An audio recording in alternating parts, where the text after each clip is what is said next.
From the Associated Press, this is an Election 2024 update. Live from Washington, here is Meg Kennard.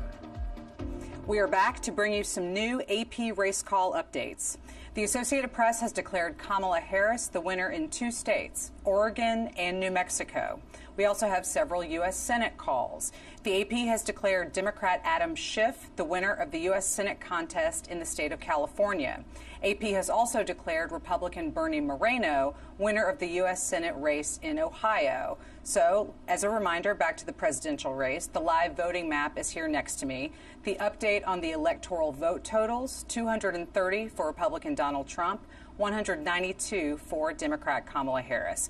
Back with me, as always, is Sagar Meghani. So, Sagar, just to go back to our last update, we have North Carolina, that one battleground that's been called for Republican Donald Trump. Still the 6 battlegrounds outstanding. These other 2 calls that we just had for Kamala Harris, more of the expected blue states that we were thinking. More of the same from earlier. North Carolina, of course, not unexpected for the Republican nominee to win in North Carolina. You had Barack Obama in 2008. You had Jimmy Carter in 1976.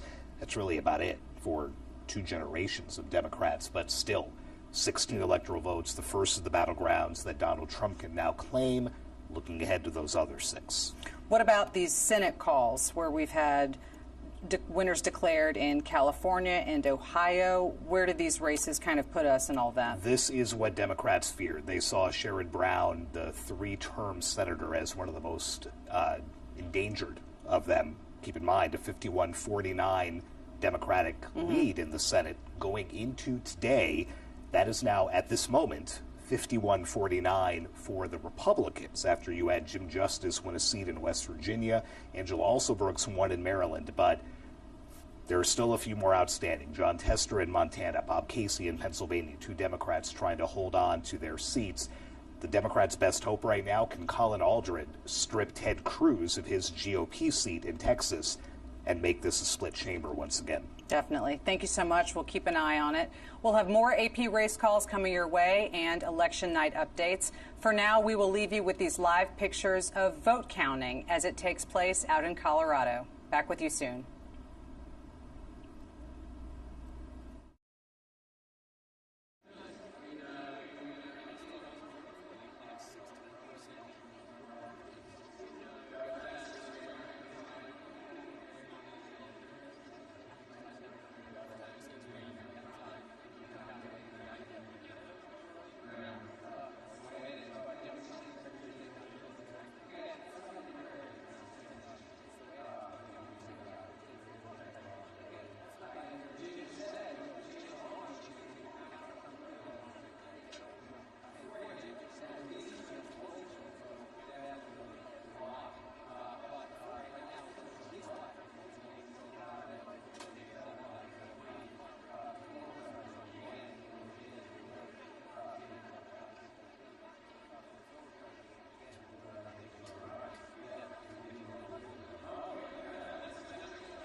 From the Associated Press, this is an Election 2024 update. Live from Washington, here is Meg Kennard. Welcome back. We are back to bring you some new AP race call updates. The Associated Press has declared Democrat Kamala Harris the winner of the states of Virginia and Hawaii.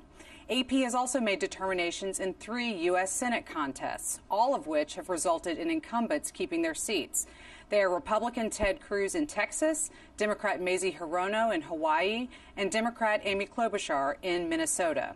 Back to the presidential race. Again, you can take a look at the live voting map in the screen next to me, with the electoral vote totals now updated to 230 for Donald Trump and 205 for Kamala Harris. We will continue to bring you more AP race calls and election night updates throughout this evening. But for now, we will leave you with a live look at vote counting as it takes place in one of those battleground states, Wisconsin. Back with you soon.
From the Associated Press, this is an Election 2024 update. Live from Washington, here is Meg Kennard.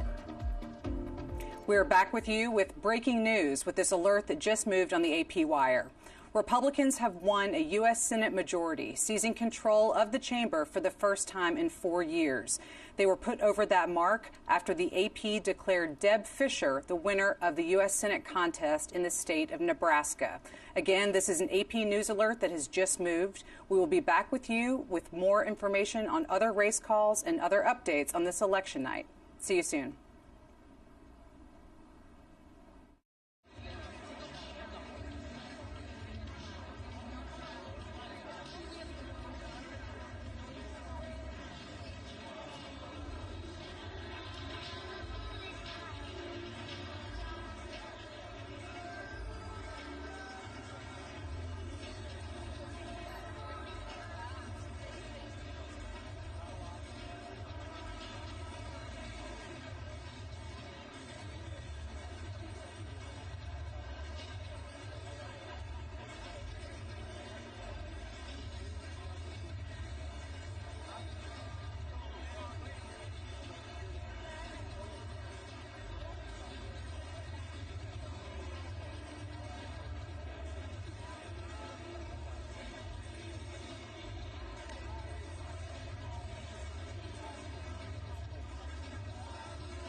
This is Trump's margin in Philadelphia. 15.5, okay? Then he comes back 4 years later. Philadelphia, that's really, I mean, it's a Republican running in a blue part of the state. He's just shy of 18. Okay, so where is he tonight? He's only at 21, okay? So hold on to that moment here, okay? There's a reason for this. Yeah, like that. You caught me off guard. So let's go ahead and look at the vote difference for Pennsylvania. Not married, so. No, I'm not married. Some things I want to show you right now. Please welcome President. We're talking about this. Really, when you talk about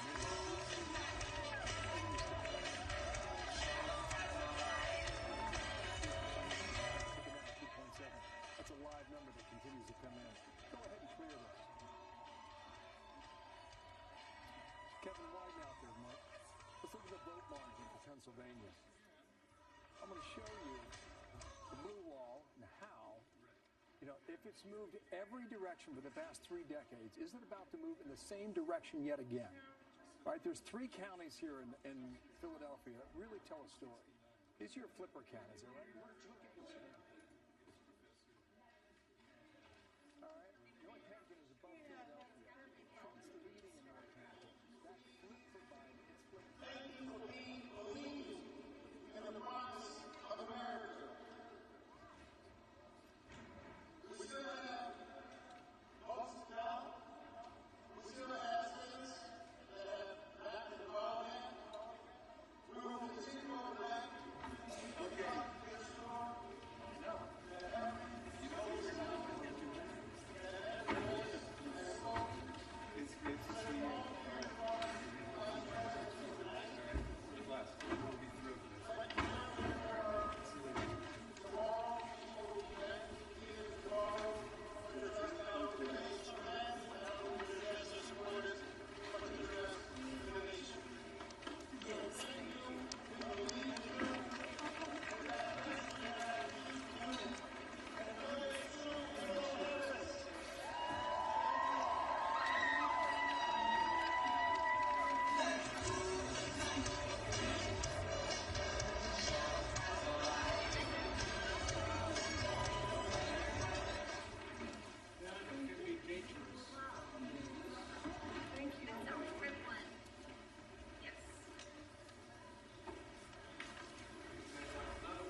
concluding his campaign in Kent County, Grand Rapids. He did it again in 2020 in a losing effort. He did it again just this past weekend, Monday night at midnight, right? He rolled into, wow.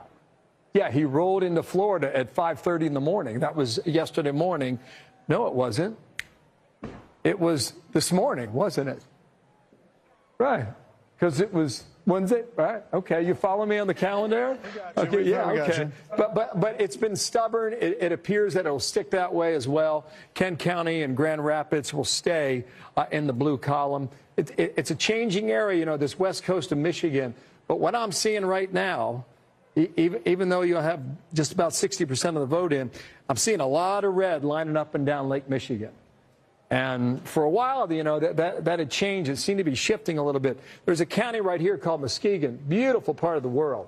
And that had seemed to be drifting in the Democratic column as well. But Trump's got a firm grip on it now, 16 points. And I'll just go west of Muskegon, or sorry, south of Muskegon, west of Grand Rapids, is Ottawa County there. Like for years, this was like a Republican bastion. Trump kept it that way in 2020, winning by 21.5 points. In 2016, in Ottawa specifically, you ran away with it at 30 points. And so it will stay that way tonight.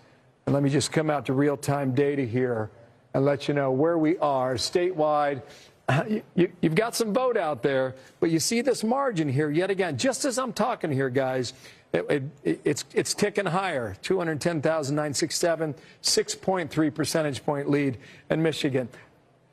I'm not going to say it because it's not my job, but it looks like the blue wall could stay intact yet again for another year where it votes in unison with the winning party who takes the White House that year. Since 1988, that has held.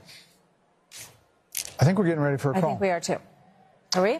Fox News can now project that the state of Georgia will go to former President Donald Trump.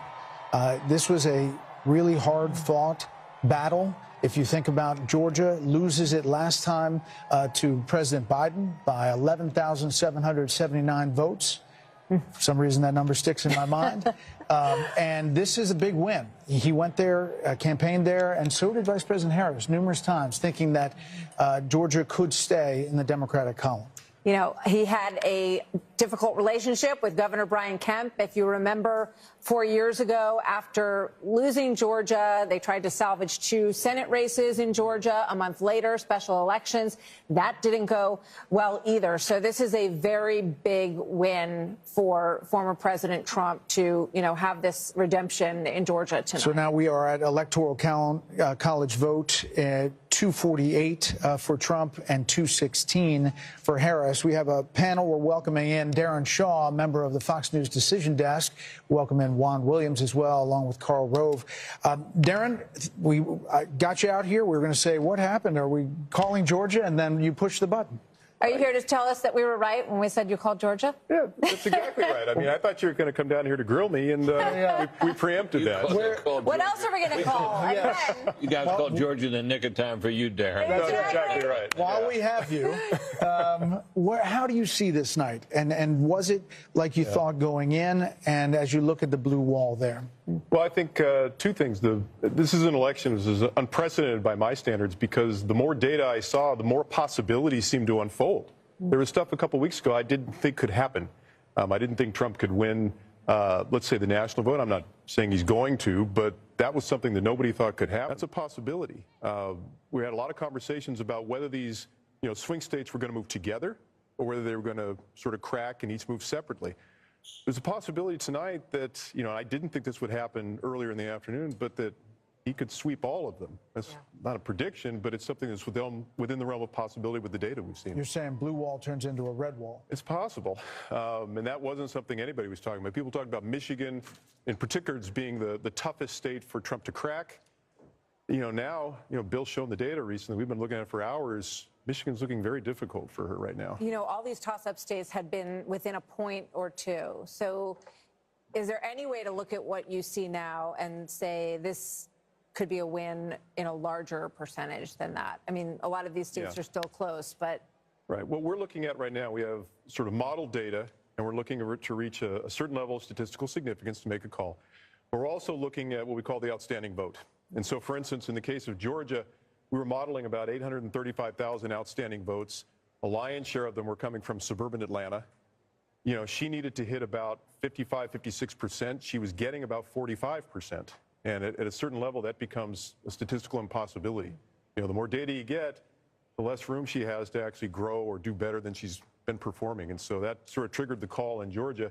We're not quite there yet in the other states, but this may not be an election where we need to be here till Thursday or Friday. Right. And so when they say go home, relax, you're saying maybe not yet. We'll see if they, continue to count. Arizona and Nevada have been particularly stubborn about that. We understand in Nevada they don't allow any counting until the last vote has been cast, which is, we think, why we're getting basically nothing from Nevada so far. Yeah. But Arizona, it's coming in sort of droves. It's a close race there. Wisconsin and Michigan. Michigan seems to be counting there at like 54, 55%. Wisconsin at 2 a.m. in 2020 had counted 99% of the votes. So we think there's a chance we might have enough data in Wisconsin, maybe Michigan. So we may have some resolution more quickly than we had thought. So in Pennsylvania, Sean talked about this earlier, the early vote and what that looked like and what she would have to do day of in Philadelphia and those counties right around there. Is it possible that that's still out there and it's possible to do? Well, it seems to be a probability diminishing by the hour. I think this is something from the Georgia data, but we've also seen it in Pennsylvania. Young African-American men did not come home. Part of the African-American vote came home to her, but a lot of it didn't, and there's a gender gap there. And the Georgia, I think, I have to run the numbers, and I'm not going to lay this at the feet of any demographic group in particular, but she really did seem to underachieve amongst African-American males, especially young African-American males. I mean, it just makes me think about Michelle Obama and Barack Obama, the former president, and the very strong appeals that they made. Michelle Obama said, don't let your husband or boyfriend's rage dictate your vote. President Obama talked about bringing out the brothers and scolding them. That does not seem to have been a strategy that worked. Darren, did the Fox News voter analysis track with what you saw with raw vote as you went around the states? Yes. There were a couple. What we're doing early on is we get this early vote from Indiana and Kentucky. It allows us to kind of figure out, is the FNVA performing consistent with the data?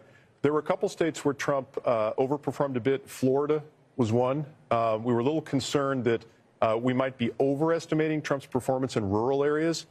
But the more data we got, the more that didn't seem to be the case. It seemed like he was basically hitting what we thought he would hit. We've got the brain here. Did anybody else have a question for Darren? I'm curious about immigration and what you've seen in terms of how much that played into the votes in some of these states. Well, I think the one thing we can say is that it didn't repel people. In particular, there was some talk about the Hispanic vote coming home over the issue of immigration. That did not seem to happen much at all. The FNVA suggested, I think it was 40% was Trump's performance amongst Latinos. That ended up being, I think, within 13 or 14 points of Harris's. I mean, if you showed me data before the election and said, that he's going to get 15% of the African-American vote, 40% of the Hispanic vote, I'd say that's an awfully tough night for a Democrat to win an election in. There's some reporting that Trump has won Erie County, Pennsylvania. Is that square with anything you understand? I think it was on sort of a knife's edge. I don't know if Bill's got the latest data, but it was a moment ago here. It's part of her hope, it right? Went back to the Trump team, and right now, currently, just to keep you guys up to date, he leads it by a point in 1.4, which is a little less than 2,000 raw votes. And it's 99% left out. How much? Yeah. It's 99% in, or 90? What did you say? 90. Statewide, 90%. Darren, I got a question for you. When you think about the blue wall in the upper Midwest, when we were at the convention in Milwaukee in July, it ended on a Thursday. On a Friday, we had that national computer glitch, and all the airports were shut down. So all the delegates and all the journalists and all the campaign folks were stranded at the airport in Milwaukee. And I was still thinking at the time about, why did I just see Kid Rock? And why did I see Hulk Hogan? And why did I see Dana White? And I went to the campaign and I said, what's going on there? Because it was men. It was white men. And they said, we notice in the upper Midwest, at the time they were thinking about Minnesota, Wisconsin, Michigan, Ohio to a lesser degree, and Pennsylvania. That's what they were thinking about. And they said, we noticed that there was a certain percentage of white men who voted in 2016. They sat out 2020, and we're trying to win them back. Is there evidence that those white males in those upper Midwest states did that tonight? There was sort of a rule of thumb we were adopting that, and we spoke about this a little bit earlier in conversation with y'all, but that, the gender gap is a double-edged sword. Gender gap can help or hurt depending upon, the absolute level of support. We were looking at 55%. In other words, if Trump was hitting 55% with men, that was a good sign. If Harris was hitting 55% with women, that was a good sign. And in the upper Midwest states, he was getting closer to that sort of magic number than she was. So what they call it, the bro strategy or whatever, it seems to have paid some dividends up there. I mean, we're still waiting, but, it's looking pretty good for him. So we can definitively say that the poll that we don't talk about in Iowa was kind of off. The Des Moines Register poll. I love Ann Seltzer. She's a giant and a pioneer in our field. I think, what we were looking at, ironically, was not so much the top line in that race, but what Seltzer had said was that senior women were breaking away from Trump over the abortion issue. And I think our friend Sean Trende had a really good observation where he said that may be true, but it may not help Harris, because that's something that could occur in Iowa where abortion was a hot issue, but might not occur nationally in other states where abortion wasn't as salient. We have to let you go, but really quickly, what's happening in Minnesota? That's what I was going to ask, exact question. Minnesota, why is that still? They have done what sometimes they do in states. They've stopped counting votes. Really? And we're kind of close to... all we've been through with that? After all we've been through? We're at a level where we're close to statistical significance, but it's not quite there yet, and there are Is still... Tim Walz in charge of that? Yeah, well, there you go. Rumor has it. We have to let you go because you have some more data crunching to do. I do. We appreciate you coming Thank you, by. Darren. Thanks, It really Darren. does help a lot. For coming Good by. job. Great Very job. nice to see you guys. Thank you. Let's check in with Aisha Hosni at the Let's Trump do that. campaign headquarters. Aisha? Hey, you guys. Well, all signs here are pointing to perhaps imminent remarks from the former president shortly. The biggest debt giveaway was a short while ago. Somebody went onto the stage right behind me and put up the glass for the teleprompter, so perhaps somebody will be speaking to the crowd here shortly, and that might be the former president. We've got eyes outside, our security details outside watching to see if the motorcade arrives from Mar-a-Lago. I did get a video from someone at the Mar-a-Lago party a short while ago, and folks there were jubilant and cheering and clapping. They had Fox News on the screen. They were watching as we were calling states and more races for the former president. The excitement here is climbing every minute, and people here are anxiously awaiting to see if the former president shows up here tonight and perhaps gives a victory speech. Back to you. Oh, Aisha, thanks. Thank you very Had a much. cough drop? We'll head back there. If the former President Trump is about to take the stand and speak there. So we're going to keep a close eye on that. 1 a.m. in New York. Polls have just closed in Alaska. The Fox News decision desk says it is too early to call. Trump has a lead in our Fox News voter analysis, so we will get you back to Alaska when we have a little more data to report there. And there you see 248 to 216, the Electoral College map. We are waiting on the blue wall, which could be a red wall. You just heard from Darren Shaw, and I think that data and the way he laid it out there and their decision making really kind of lifts the curtain to how these guys operate. Based on our Fox News voter analysis, which again was 120,000 voters, that a rolling poll, and then the raw vote total that they came in. Alex Hoff is in Pennsylvania. We'll check in on the ground there. Alexandria. Yeah. And there you see 248. Hey, good good to be with you. Yeah, the crowd here in Bucks County, they are excited by some trends they are seeing, not necessarily expecting to result tonight. Pennsylvania's results and the count is historically slow. It took 4 days in 2020, but the Commonwealth Secretary does believe that it's going to be faster this time. New technology, more training will come into all this. Now, looking at Philadelphia, both the Trump and the Harris campaigns, they are saying they're outperforming there, but Team Trump feels that this could be good news for them because there are pockets of support inside of South Philadelphia, Northeast Philadelphia, and there is a saying that goes that Republicans can gauge how well they are doing in the state by how much they are losing Philadelphia by. Simply, it cuts into the margins that Democrats need, and here in Bucks County, they're seeing themselves on the screen right now. It means a lot. If he were to win this county, Bucks County, I mean, that would be the first time a Republican presidential candidate has taken this county since 1988, and these suburbs of Philadelphia, this is what pushed Biden over the edge in 2020. Harris needs to do well in these counties if she stands to have a chance of taking this state, guys. Brett, Martha? Alex, thank you. So let's go to Bill and see, what are you cooking up over there, Bill? You know, I was just looking at New York. You know, we heard so much about MSG and the insult comic about the Puerto Rican joke.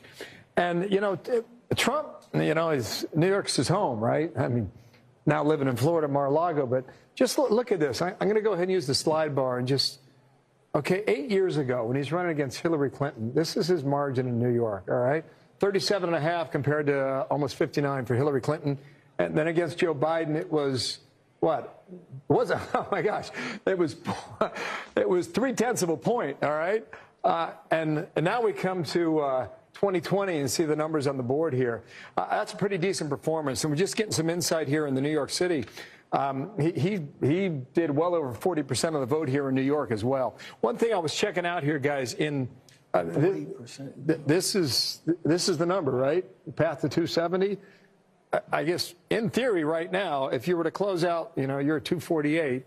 If you were to close out Pennsylvania, and even though Alaska has ranked choice voting, which could take a while to post a number here, nonetheless, that would put him right at the number at 270. So even around the blue wall, that's possible, too. That goes back to the argument that we've been talking about for some time now, that Trump had more paths to the Oval Office than Harris did. Let's go check on Pennsylvania one more time here, and we'll see. Okay, he's holding steady at 3.5. 90% of the estimated vote out there is now reporting here. In Michigan, you know, the blue wall, 6.3, so that number is stuck a little bit here. Estimated somewhat, maybe 40% of the vote still missing there in Michigan. And Wisconsin, you know, maybe we get some more numbers in. It got 85% of the vote in here. And, you know, Trump's holding on to this 4.2 advantage in Wisconsin. And Wisconsin, they take a lot of pride in what they do. They want to get the vote out quickly. Maybe Milwaukee notwithstanding, but the rest of the state, you know, that's their idea. So we could get that in maybe a little more as we go into what, the 2 a.m. hour? Are we going to 2 a.m. or 3? What are we doing here? Arizona sticking here at 0.7. What's that? Just keep going. Okay, you got it. This is Nevada, so we're starting to get our first numbers in from Nevada. For any of the nerds and geeks out there that have been deep in the weeds about the early voting, you've been watching Nevada. And Nevada's been a pretty good marker there for Republicans. This is a quick count here now. It's saying 75% of the vote is in, and Trump's got a firm lead at 3.4 points, roughly just a tad under 35,000 votes. Clark County, Las Vegas, 70% of the votes in the Silver State here all come from Nevada. Let's see what's happening right now. Okay, Harris, just a tick over 50.2 with 80%. I want to go comparison's sake, 8 years ago. Why not, right? In Nevada, I don't know what this number is. We'll find out together, okay?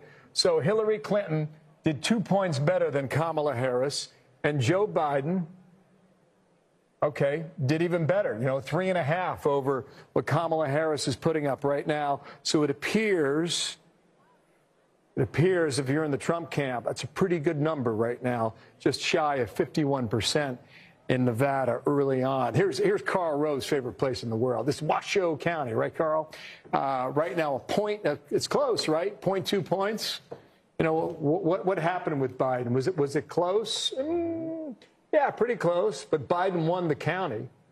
So in all likelihood, Trump's got a chance to flip this if it holds up right now. Super slim and more vote to come in, but Nevada is looking good too. And now you start to wonder, you know, how high does this number go on the Electoral College? Yeah, New York Times Needle is now at greater than 95% and likely to win the popular vote is what they have. Well, let's check in. Well, let's go out to Vegas. Jeff Paul is live in Las Vegas. Jeff, what's happening?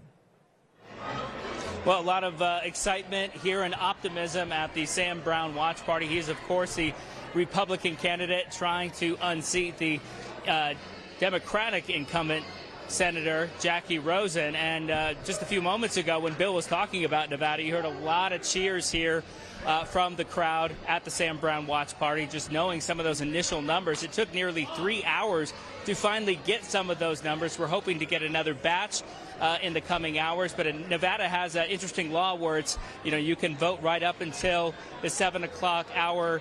And if you're in line, they'll let you vote. And in order to release those results, they wait until the very last person in line votes. That person, it took 2 hours and 48 minutes, so still a very long night ahead of us. But for the folks here at the Sam Brown Watch Party, a lot of optimism in the air.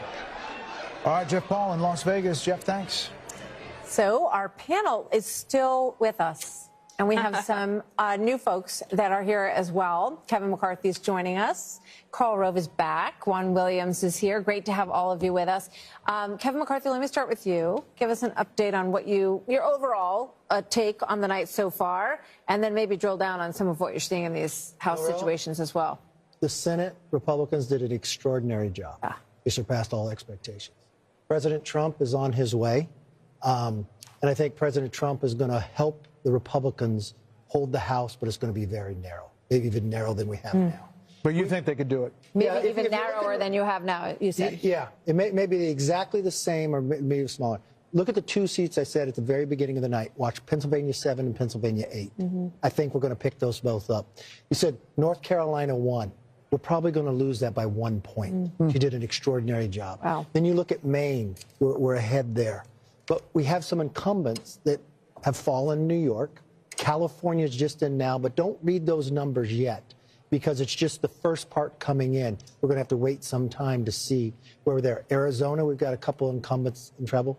Bacon's coming back in Omaha, maybe there. If we hold the House, if this is a trifecta, the credit goes to President Trump. But it also fundamentally means something different. You can do reconciliation when it comes to tax reform.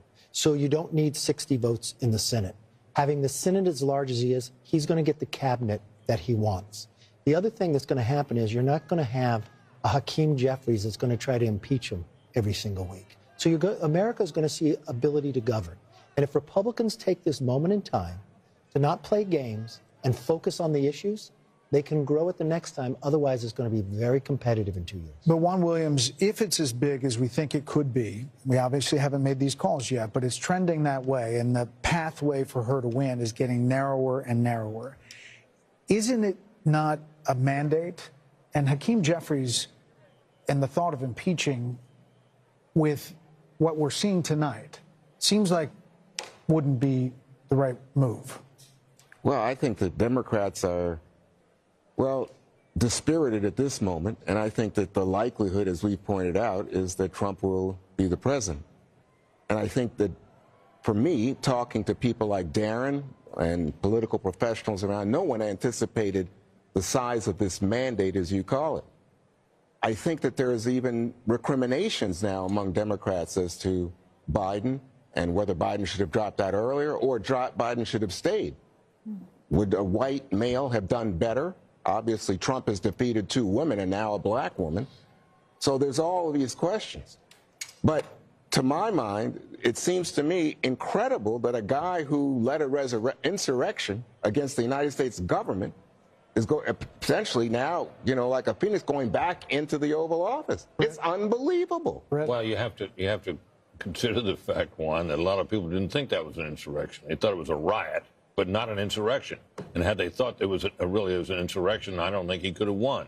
Well, I don't know. The exaggerations about that day. Well, I'm not exaggerating. About the alleged threat to democracy is a piece of what happened tonight is. Well, I don't think so. I think, again, I'm giving you my perspective. And I'm giving you mine. Right, so I listened to you as my friend. But I'm going to tell you what I saw was not only a riot in terms of the violence, but a direct action intended to stop certification of a presidential election. Understood. And we've talked a lot about it. That's why I said that. And we've that's talked a lot about it. And the campaign, very clearly. I'm not trying to hype anything. The campaign ran a lot of ads about it, talked a lot about it, and more, half the country now, Juan, is going to say, that is not what I care about. I care about my economy. I care about immigration. No, see, that's where we differ. I'm not sold on this idea that, it was the cost of eggs. I worry that it was, I'm not voting for this woman, or I'm not voting for this black woman. I don't know. That's not what we see in our data. Well, here's the thing. Where do you see that? Because a moment ago, Darren was out here, and he said, in fact, not only did the bro strategy work, and the bro strategy largely worked along the lines of white men, but that the bro strategy also had some impact in terms of Latino and black men who came along and gave higher percentages. All right, Carl, weigh in. I just want to make one more point with Juan. I spoke to Jack Brewer this week, and here's what he said if Trump wins. He said he won because black men felt that Democrats and elites put immigrants before us. Mm-hmm. Your thoughts on that? I just think that that's possible. I don't know that for a fact. I think there are tensions between racial groups, and people might feel that. Obviously, you can exploit those tensions, and you can exacerbate them to the point where you can politically benefit from it. Do I think that's the reason he won? No. I think the reason he won is you look at that bro strategy and the white male turnout and white grievance politics that he has used to great success in this country. I think he's trailing his prior 2020 numbers with whites. Mm-hmm. Well, you know what? I think that the Hispanics and black males. Yeah. Look, it's not sufficient to make up. It's not sufficient to have this kind of night. Look, I just think it is extremely odd to suggest that black men are somehow prejudiced because they vote for a white candidate who says, I want to make certain that everybody has an opportunity to succeed in our great economy. I want you to be more prosperous, and I will do things that will make it possible for you to make a better life. That is an appeal to their best instincts. He did not go out and say, vote for me because I'm not a woman. Don't go vote for me because I'm a white man. That would not have attracted those votes. They got attracted to him because they thought he was a strong, effective leader, and they thought he would do something about the inflation, which has decimated their purchasing power, and illegal immigration, which has affected their communities deeply. And to suggest that somehow black men are racist because they supported a white man is just too far, Juan. You're distorting my comments. But let me just say to you, I followed your comment to its logical conclusion. Hold on. We're not saying most black men did not vote for Donald Trump. So I never said anything like that. That's just not true. Oh, you suggested it's only about a quarter of black men. No, I'm saying to you that in terms of this bro strategy for white males, the whole notion of I'm bad, I talk about women in the most disparaging way. There's some men who just said, you know what, I get into, I want to be in on that. I want to be a badass guy. And I think they like Trump's image and the caricature he portrays. I think they supported him in spite of that, not because of it. Harold Ford Jr. Because we offered to make their life better. Harold Ford Jr. Look, I tend to agree with Juan about January 6th. I'm surprised by the fact that the country got over that as quickly as we seemingly did, which speaks to the political comeback. I've said here earlier, I think that the fact that some of these issues around the economy and the border were not addressed more forthrightly, I think had an impact. That being said, we're going to have some analysis around this and around whether or not the driving up of support amongst men, what was behind that, how did it work, did the gender gap with women, did black women, white women, Hispanic women, we still don't know those numbers. We'll have an opportunity to dig into some of those things, but I don't interpret what Juan is saying any more than that. All right, more to talk about here. There's a lot more coming up as election night moves on at 1:15 on the East Coast. We continue to get more vote in. We will be able to make some calls when that vote is in full. Our coverage continues next. Stay with us.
sponge cake,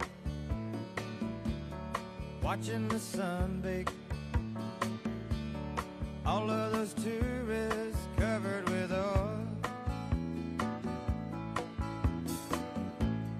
strumming my six string on my front porch swing. Smell those shrimp, they're beginning to boil. Wasting away again in Margaritaville, searching for my lost sugar salt. Some people claim that there's a woman to blame, but I know it's nobody's fault. Don't know the reason, stayed here all season. Nothing to show but this is movement from the Mar-a-Lago Trump group, including former President Trump, who is in a very good position to be the next president this evening as well, is heading over to the Trump headquarters, where there are a few thousand people who have gathered for this evening. So we'll keep a close eye on that. Obviously, when he shows up there, we will take you there live. Well, those guys had two Make America Great hats on. I saw someone with a front, really large back. one. Yeah. As we look now at what we have, Pennsylvania.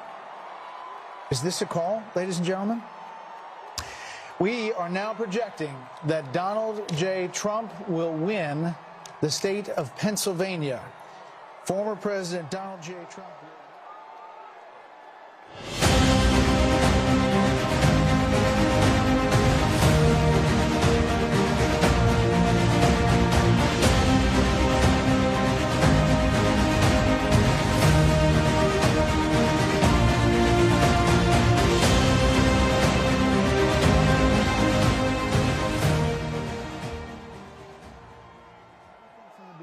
About Pennsylvania.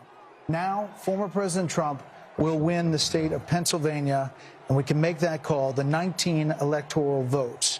That puts him at 267, not officially over the 270, but the path that it takes to get to 270, he is well on his way to becoming the 47th president of the United States in what is going to be the biggest political phoenix from the ashes story that we have. Cleveland was not the subject of a Russia investigation, 2 impeachments, 2 assassination attempts.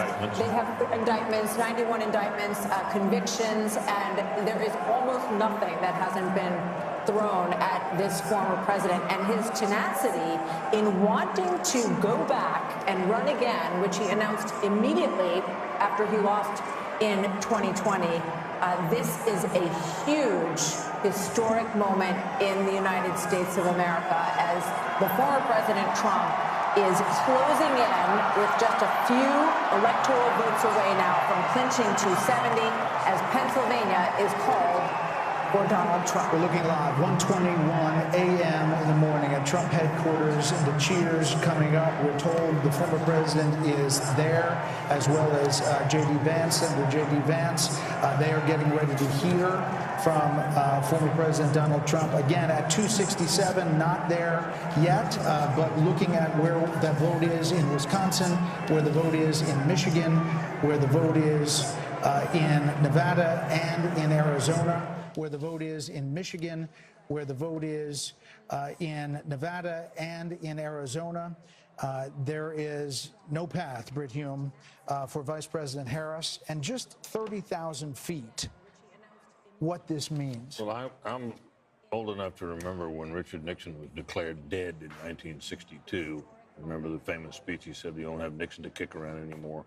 No one could have imagined after that failed race for governor that he could have come back in 1968 and been elected president. That was a hell of a comeback. This, to my eye, was a man who was faced with many more slings and arrows than Nixon had been at that time, hated though he was by the Democrats. This surmounts that. This is an extraordinary comeback. Dana.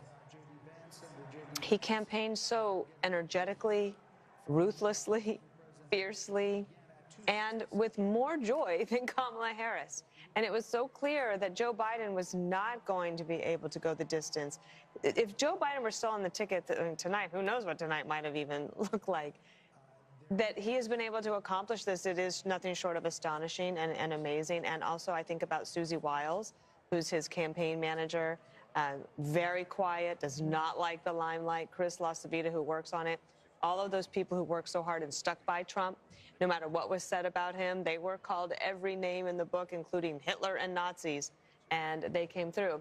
The other thing that's on my mind is, you know, last night at her closing rally, Oprah Winfrey said that if Donald Trump is elected again, basically you can just write America off, like America's just going to fall apart. That's obviously not true, although I'll be surprised tomorrow if there's a big line at JFK of Hollywood celebrities leaving the country, as they said they were going to. This is the greatest country, and there will be so many opportunities for lots of deal making. I think President Trump will be in the mood, but he also has a huge to-do list. Biden and Harris have left a mess. His closing argument was, she broke it, I will fix it. And she talked about having a to-do list.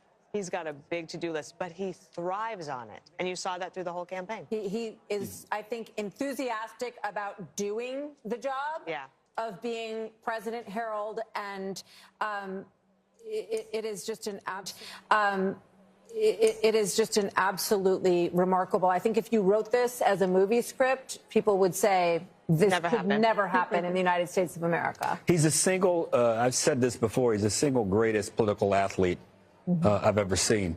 And tonight he proved why. I said some things and did some things that I didn't quite understand that I thought maybe detracted from that. But tonight obviously proves that too.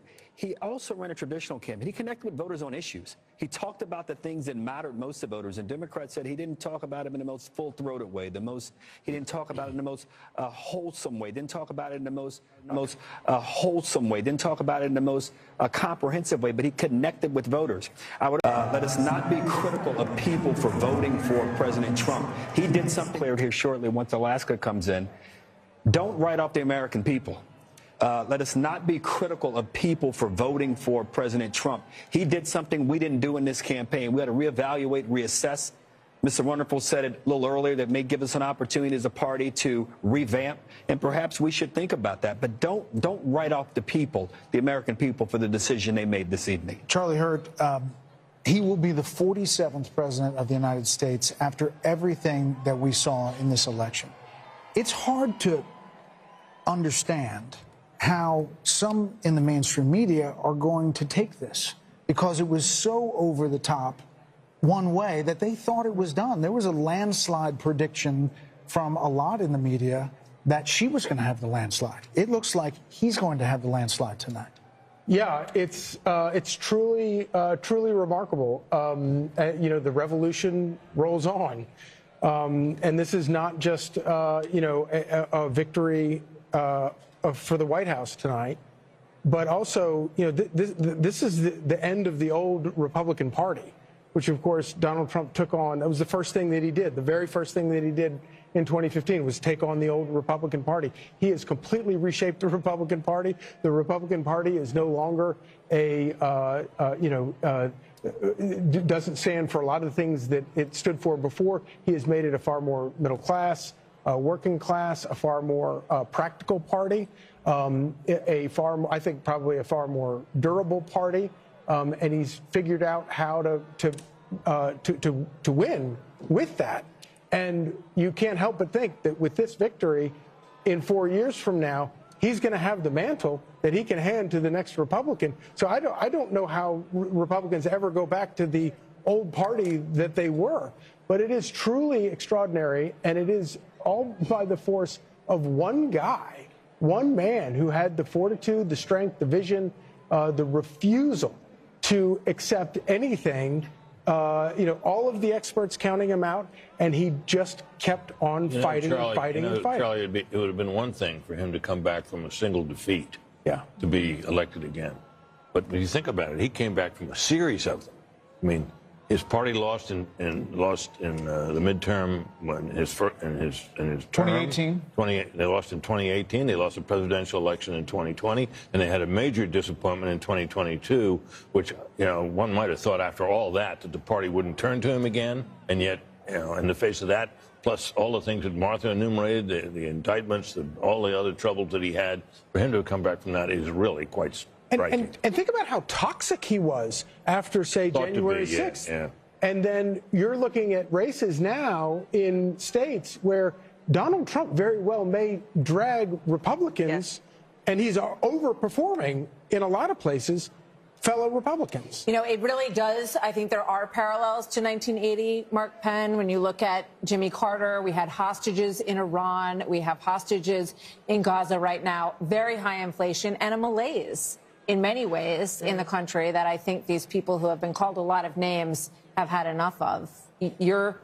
What is your impression of what this means tonight? Well, I think this means a lot to a lot of people.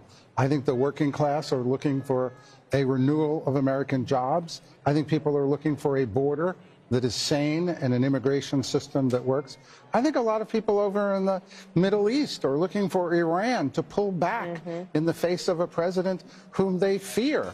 And, look, I think it's going to be incumbent on the Democratic Party to understand that the people have spoken and to dissemble and dismantle this lawfare system that they have built up here, which is going to raise a whole series of questions that are going to have to be answered now.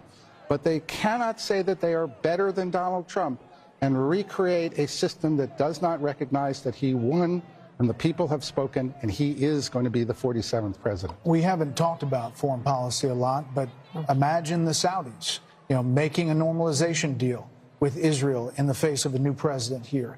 Imagine I'm going there tomorrow night. Imagine a Ukraine deal that Donald Trump talks about. Kevin O'Leary, what is the market going to do? They're going to love this. What's happened here is the system self-corrected. When you try and break the American model, it fixes itself. And I think people should give credit within the Democratic Party.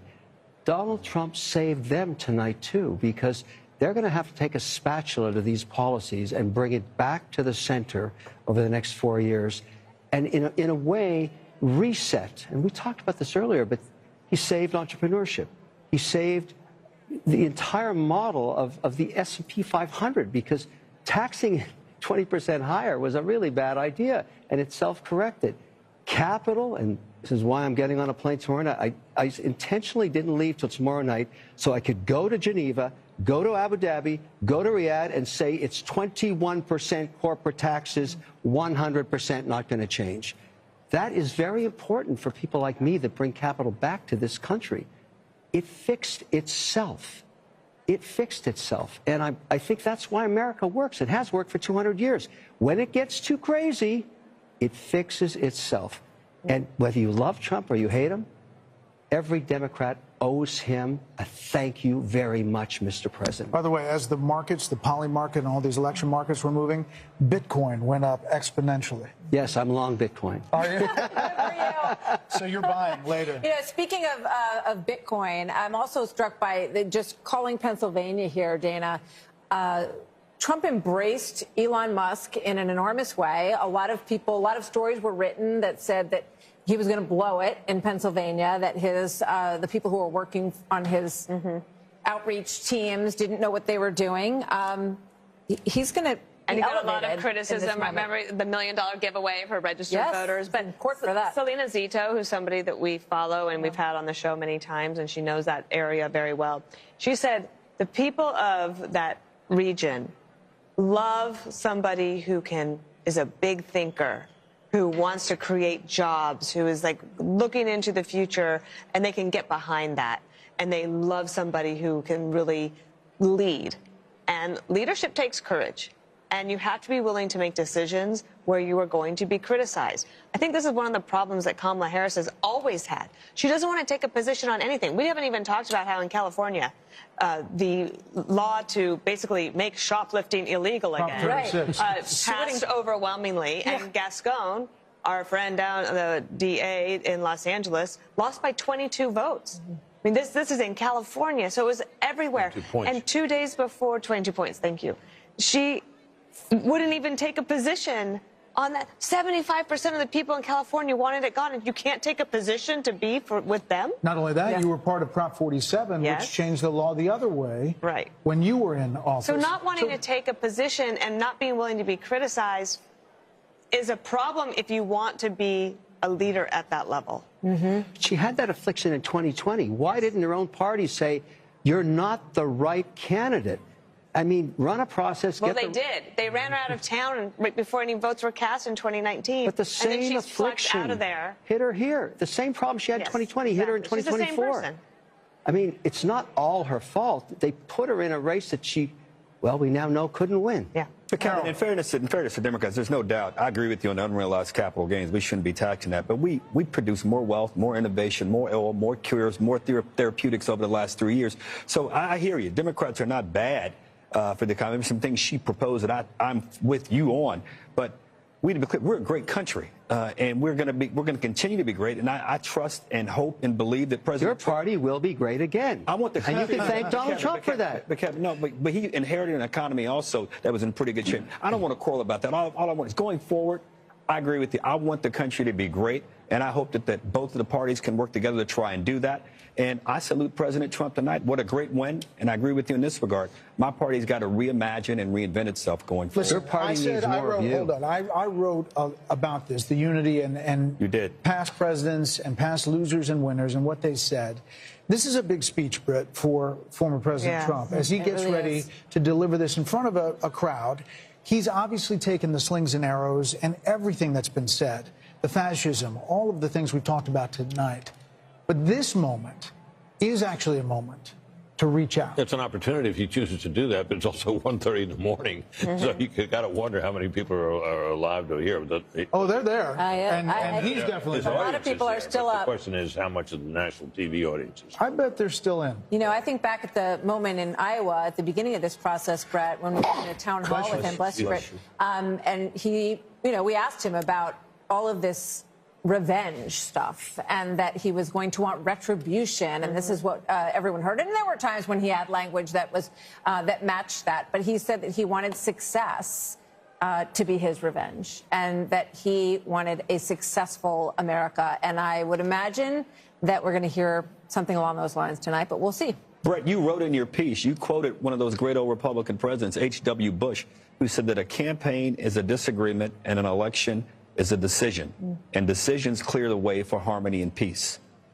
But listen, there are a lot of Thanksgiving tables that people are still going to have hard feelings after this election, more than any other election. I have one of them. And if you passing the Brussels sprouts is not going to be as easy Thanksgiving Day. But this is a chance to move forward, Brett. Go ahead. Well, I was just going to say that one thing that can happen here, and it happened to Biden, in my view. When Biden was elected, we had every reason to believe that he would be this sort of moderate deal-making guy that he'd been when he was in the Senate. Yes, he's always followed sort of the drift of his party, but he'd worked across the aisle with many senators, had Republican friends and so on. We thought that would probably be the kind of president he was. And then something happened. Trump went to Georgia and made a mess of that Senate, those two Senate races down there, and the Democrats ended up with control of the Senate, at which point old Biden started getting these hysterical sugar plums dancing in his head and went out for a very aggressive agenda. Sure, there were articles about FDR. How he was going to be the next FDR. The next FDR. He was going to out-Obama. Remember that? Yep. Well, in my view, that was he would have been, if the Republicans had maintained control of the Senate, first thing that wouldn't have happened was all that wild spending that led to the inflation, or led to a big part of the inflation. And Biden and the country would have been better off because of it. There's always a danger in overreading your mandate. One wonders if Trump will be sober-minded about his. I think that happened to Biden. Early on, remember, he said he's going to be returned to norms, and then the historians came in and said, no, you could be bigger than FDR. So he says, fine, okay, I'll spend all the money. Then they caused inflation, and now they end up with this result.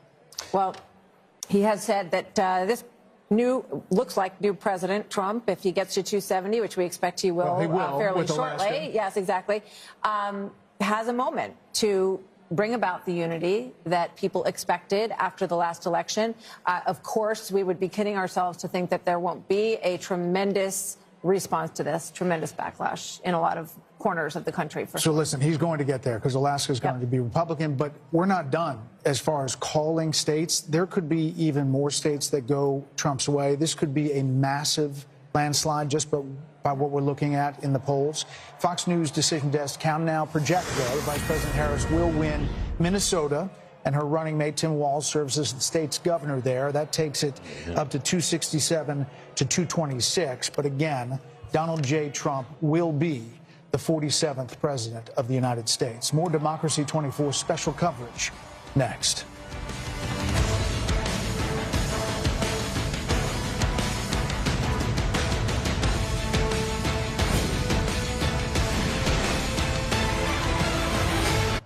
If you have generalized myasthenia gravis, picture what life could look like with Vyvgart Hytrulo, a subcutaneous injection that takes about 30 to 90 seconds.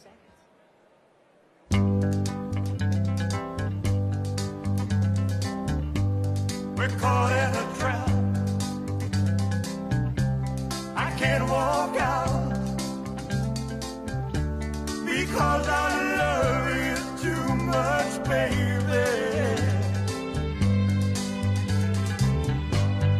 Why can't you see what you're doing to me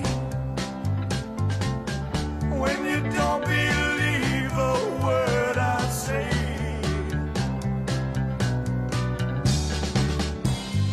We can't go on together with suspicious minds, and we can build our dreams. So if an old friend I know stops by to say hello, would I still see suspicion in your eyes? Here we go again, asking where I've been. You can't see the tears are real, I'm crying. We can't go on together with suspicious minds, and we can build our dreams on suspicious minds. Won't let our love survive or dry the tears from your eyes. Let's don't let a good thing die. When, honey, you know I've never lied to you.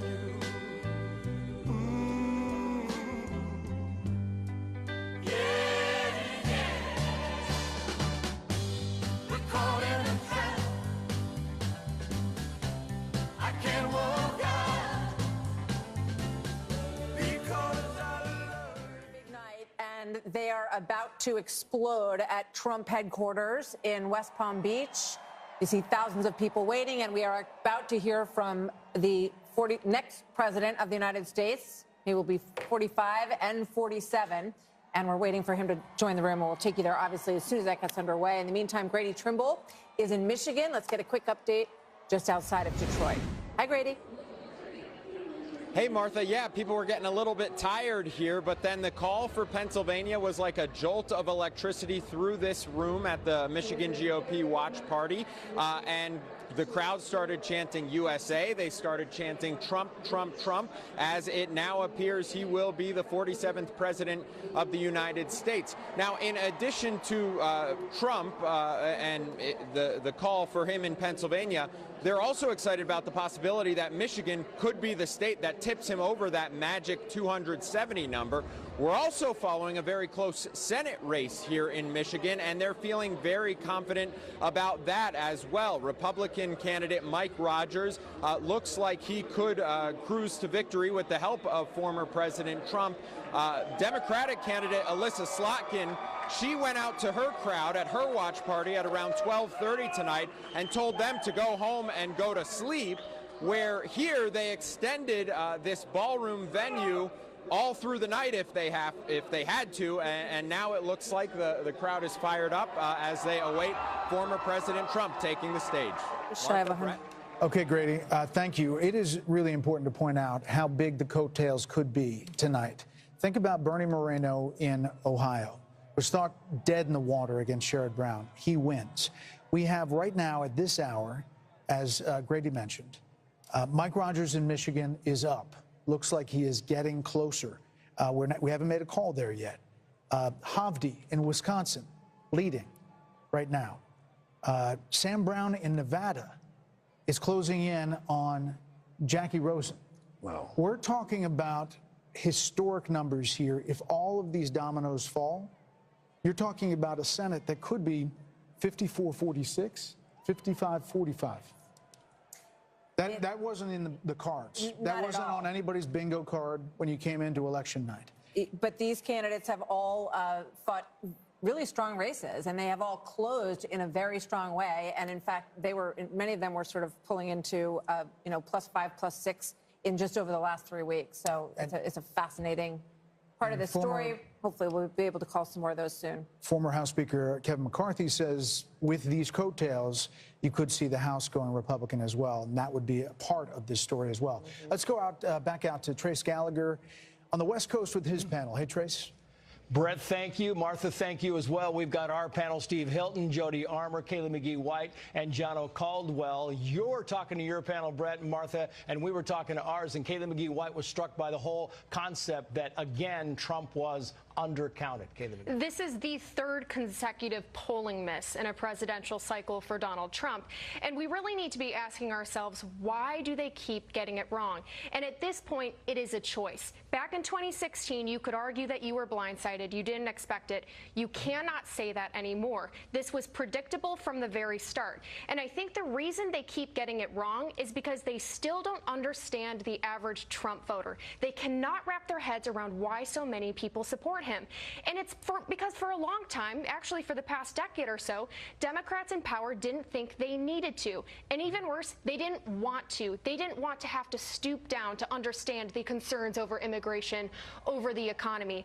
And guess what? The American people sent a very clear message tonight that you better start paying attention, and you better start paying attention soon. We heard a lot of words, demographic. I don't know how many times we heard it, Steve Hilton, but Gianna, you talk about black voters, black male voters especially. We heard it again and again tonight, and you think it's worth talking about. I think this is a historic night. Black men will now, those who voted for Trump will be counted as those who helped save America from further decline.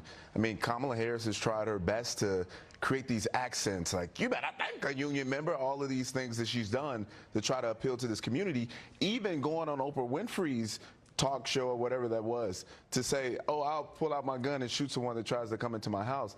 I mean, this has become nonsensical to the point that I don't know if we're looking at Medea runs for president or not. I mean, this is outstanding what has happened from the black male perspective, and I hope the Republican Party takes note. Yeah, and you talk about young males and younger voters, Jody Armour. You're a law professor at the University of Southern California.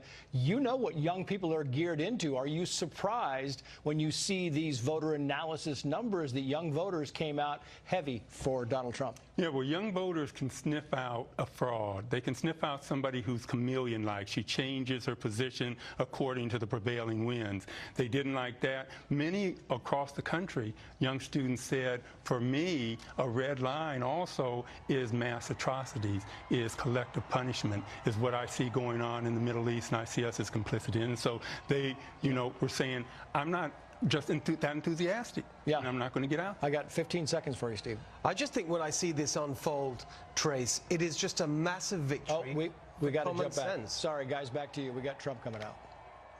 Trace, thank you. The Fox News decision desk can now officially project that Donald Trump will become the 47th president of the United States. The former president's comeback will be complete with a win in Wisconsin, a state that he narrowly lost 4 years ago. He is now the second president in U.S. history to win non-consecutive terms. The first was Grover Cleveland in the late 1800s. Senator J.D. Vance will become the 50th vice president.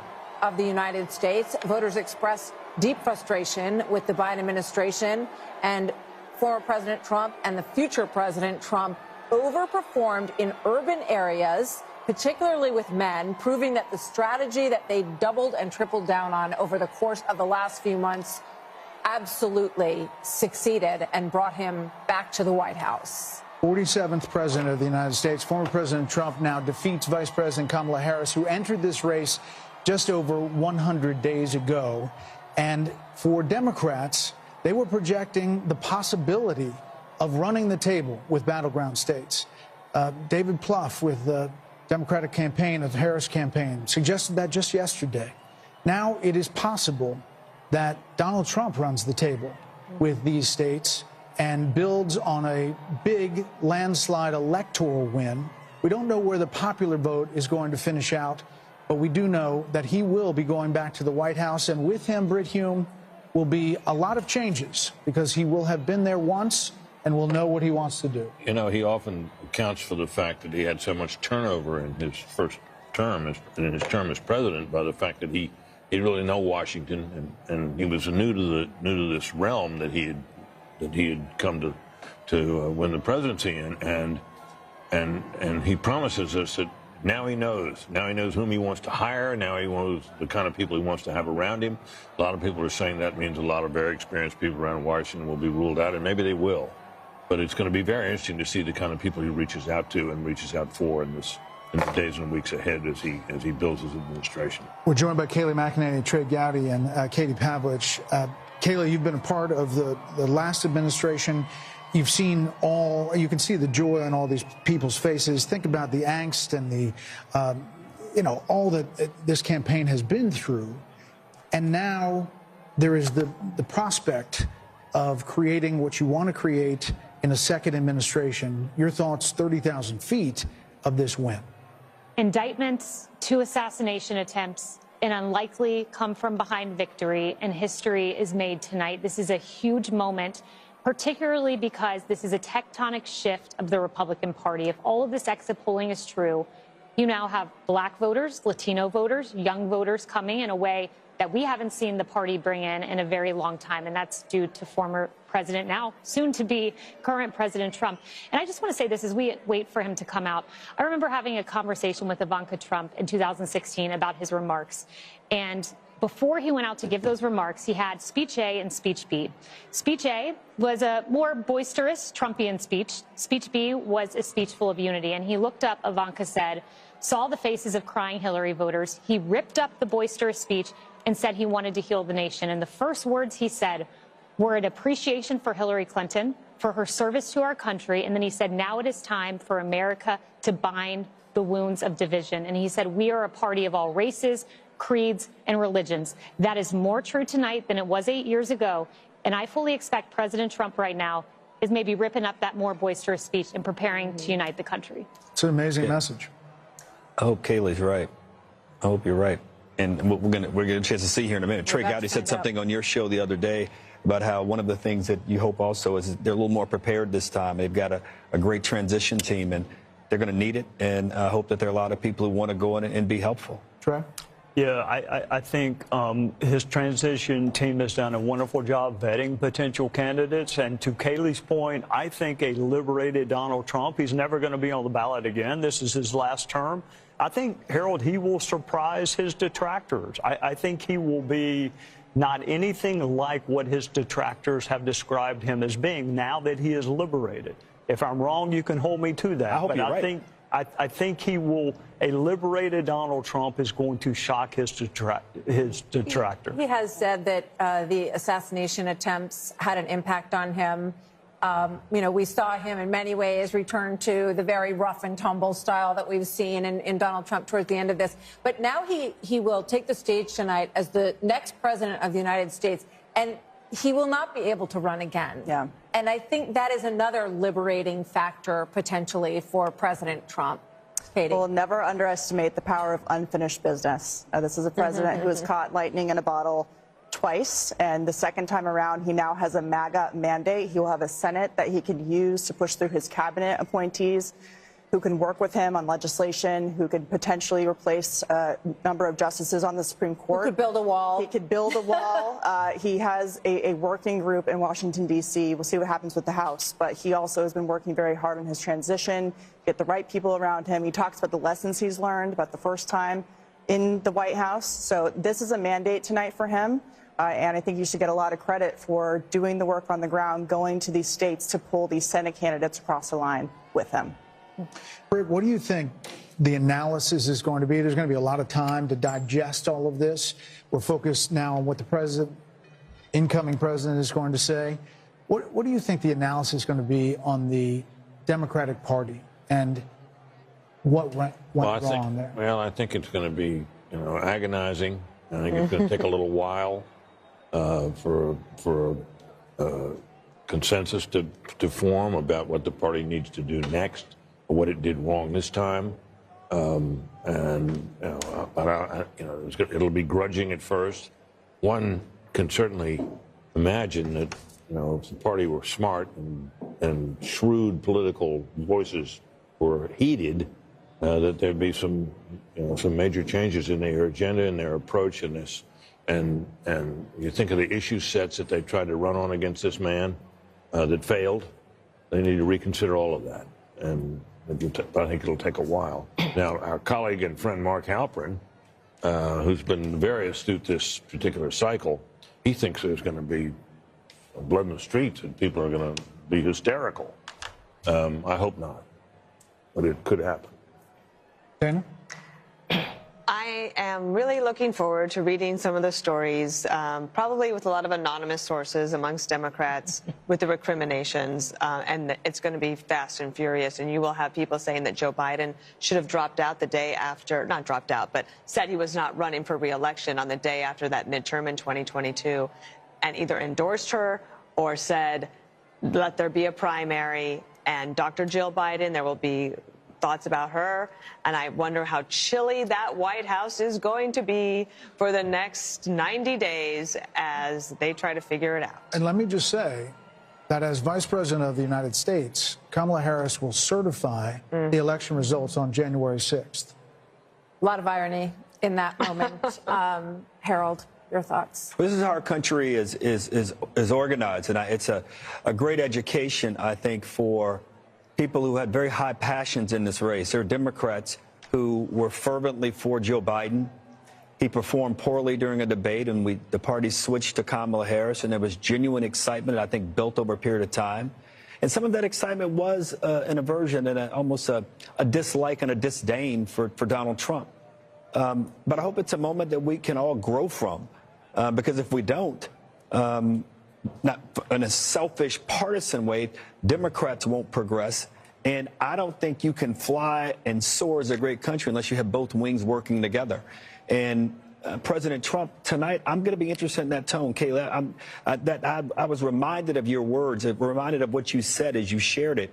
I remembered that story. And I hope and pray for the country tonight that President Trump, who has every right to be joyful, every right to celebrate, will give a speech with that tone tonight that in many ways could help him do all of the things that he campaigned on in this campaign. What does this mean for the never-Trumpers, the Republicans, and the Lincoln Project people, and Bill Kristol, and people like that who seem to abandon everything they'd ever previously believed in order to oppose Donald Trump?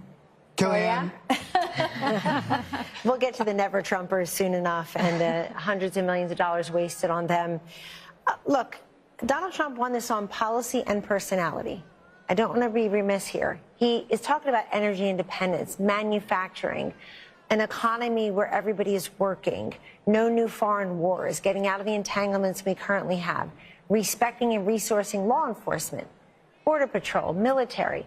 And by the way, friends, we don't get those policies without that personality. What did we hear during the Republican primaries? I want Donald Trump's policies without his personalities. Good luck with that.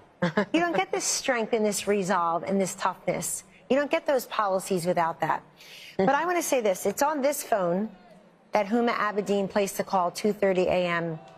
on November 9th, 2016. And on the other line was Secretary Clinton to concede the race to Donald Trump on my phone. I handed it to him. And I said to Vice President-elect Mike Pence, make sure Hillary actually concedes. She did. And President Trump was gracious to them, too. They came to the luncheon at the Capitol after the inauguration. The Obamas and the Clintons were there. I was there to see it myself. And then something just changed. The Washington Post said, let's impeach him at noon, 2 minutes after he's inaugurated. Melania wrote about this in her book. So, Harold, I hear you. I hope everybody can unify. But I got to tell you, my friend, I think it starts with your party and not mine. Fair enough. They had this guy in a courtroom. He's not an indoor cat. I get it. They had him in a courtroom. They have him impeached. They have him. And whether people think that was justified or not, now is a good time to respect the will of the people. Forget about us, the will of the people. I agree with you. I'm just saying be a gracious winner and let's move the country forward. I agree. And I know you will. That was my only point. I heard a gracious winner today when I talked to him. I really did. He's known for a while. He was going to. I wrote a piece on FoxNews.com October 11th saying he's going to have a narrow landslide. I think he's felt that for a while, but he wanted to go and earn it. And I even think the people around him have to be gracious too. I think he will. I don't know him as well as you, but I hope the people around him can be gracious as well. That's a different question. We can always hope. Yeah, well, that comes from the top. Once more, I just want to say how much money was spent on this election. $15.9 billion worth of bill. Wow. B, if you spend $1,000 a day for 2,740 years, that would be $1 billion. It was 16 times that. What has been spent on every race, the presidency, the whole deal. $16 billion. And here we are. What is that, a check you can write to for every American? What did you say? About $50. It's about 40. I want my $50. But I just want to say, every presidential race has a medium. You know, you go back to television, cable. Yeah. This was, in some ways, a podcast experience of a campaign. And those are free to go on podcasts. And you wonder how much of that money really needed to be spent when there's a lot of ways to reach people. But I think it's really interesting and something we'll be talking about a lot in terms of the reach of these endorsements. You know what I was struck by? The Rogan final and Musk and the rest of them. The final ads where they were excellent. They talked about making America great again, but then ending with the assassination attempt and that fist in the air, the iconic image, and the fight, fight. Absolutely. Warrior president. And it worked. Yep. Right. Yeah, toughest son of a gun we ever saw. And that was the last note we see in that ad. And I think, for whatever you think of the guy, you got to admire that. Yep. I mean, the adversity that he's faced, everything we've seen in other presidencies and other political figures who've gone on through all kinds of trouble are pale in comparison to what he's been put through. No, maybe it's time for his enemies to stop it. Not only that, but the energy that he has is truly amazing. He's the Energizer Bunny. Let's check in with Aisha Hasni, speaking of the Energizer Bunny, at Trump headquarters in West Palm. Aisha, this has been a big night all night long. I'm sure it's really getting fever pitch now. A big night, Brett and Martha, a long campaign for the former president, for all of us, the press corps that have been following him around now for more than a year. The crowd went absolutely nuts when Fox News called it here, and people were hugging each other, they were high-fiving each other, that people were on FaceTiming. I think they were just couldn't believe it that this happened tonight and they didn't have to wait days and days and days. We are now awaiting the former president to take the podium. He is here in the building, as is his running mate, now Vice President-elect J.D. Vance. They're backstage. We were told they were going to come out as soon as the election was called, and so now we're just waiting. We asked for a 2-minute warning. I don't know if we're going to get one, but hopefully we will see him soon. And so I just want to add a little bit of perspective, just as a Capitol Hill reporter that's been covering the former president for a while. When I came to Congress 3 years ago, talked privately with many powerful Republicans who did not want to see the former president back in Washington, and then to see the legal battles that he went through and Republicans having to stand up for him. And then he went through the primary process. As Kellyanne Conway just said, he earned it state by state by state, and then came back to Washington in the spring and went to the RNC and claimed the nomination. This is the greatest comeback that I've ever witnessed personally myself.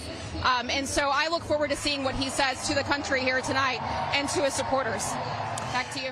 Aisha, thank you. The Harris team is now texting to say Vice President Harris will speak tomorrow, and that will be her response to the election results. That's all we have from the Harris team, which is really strange. I mean, from a PR perspective, Dan? No, I also just think it's a shame, because I remember when John Kerry did this to George W. Bush in 2004, and you work so hard, and I know that they're disappointed, but you should concede and let your opponent have their election night, and let everybody that's there at Trump, at Mar-a-Lago, where are they? They're in Palm Beach. They're in West Palm, at the convention center. At the convention center, like, let them have their moment without anyone. Like, I remember Andy Card had to come in and say, well, yes, we know we won, but we have to wait until John Kerry concedes, and then we all had to traipse back in the next morning and wait, and you don't get that moment. I don't think it's right. And that's not to say there's not going to be a phone call. There could be a phone call tonight, but she's not going to speak publicly. If there's a phone call, they have to make it public. And then nobody needs to hear from her. So if I were her, I would do it tonight. I mean, they had that whole setup in front of Howard University. Yes, all of her people were already there. Everybody was there, and it does feel like you want to just collect the moment and do it the way the people used to. They were holding out hope. They were holding out hope that the blue wall could somehow come together, but it's going to be a red wall. 90 minutes before that, they were told to go to bed. Yeah. I got that text. 90 minutes before all of this, Jen O'Malley Dillon, the Harris campaign person, said, everyone can go to bed and come back tomorrow. So she didn't even address her own supporters. We want her to call President Trump. She didn't talk to the people who were assembled there for hours for her.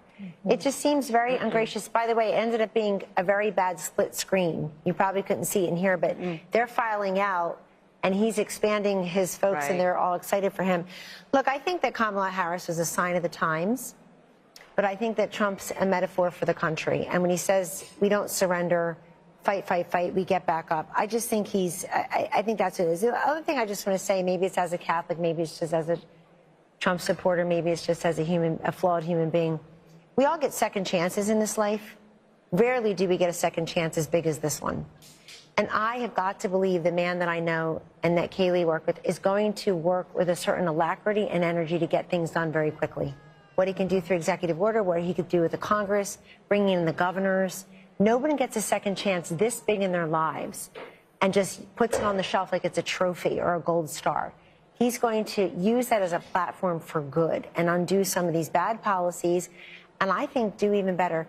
You know, these celebrities, these athletes, he's got job creators and innovators. He's got Elon Musk and Dana White. He's got people who make stuff, who people say, wow, there's an American success story, and he's going to bring them aboard. So Vice President Harris has now encountered what is known as the Van Buren curse. It's the failure of the vice president to get to the presidency. Only two have done it, and that is Martin Van Buren in 1836 and George H.W. Bush in 1988.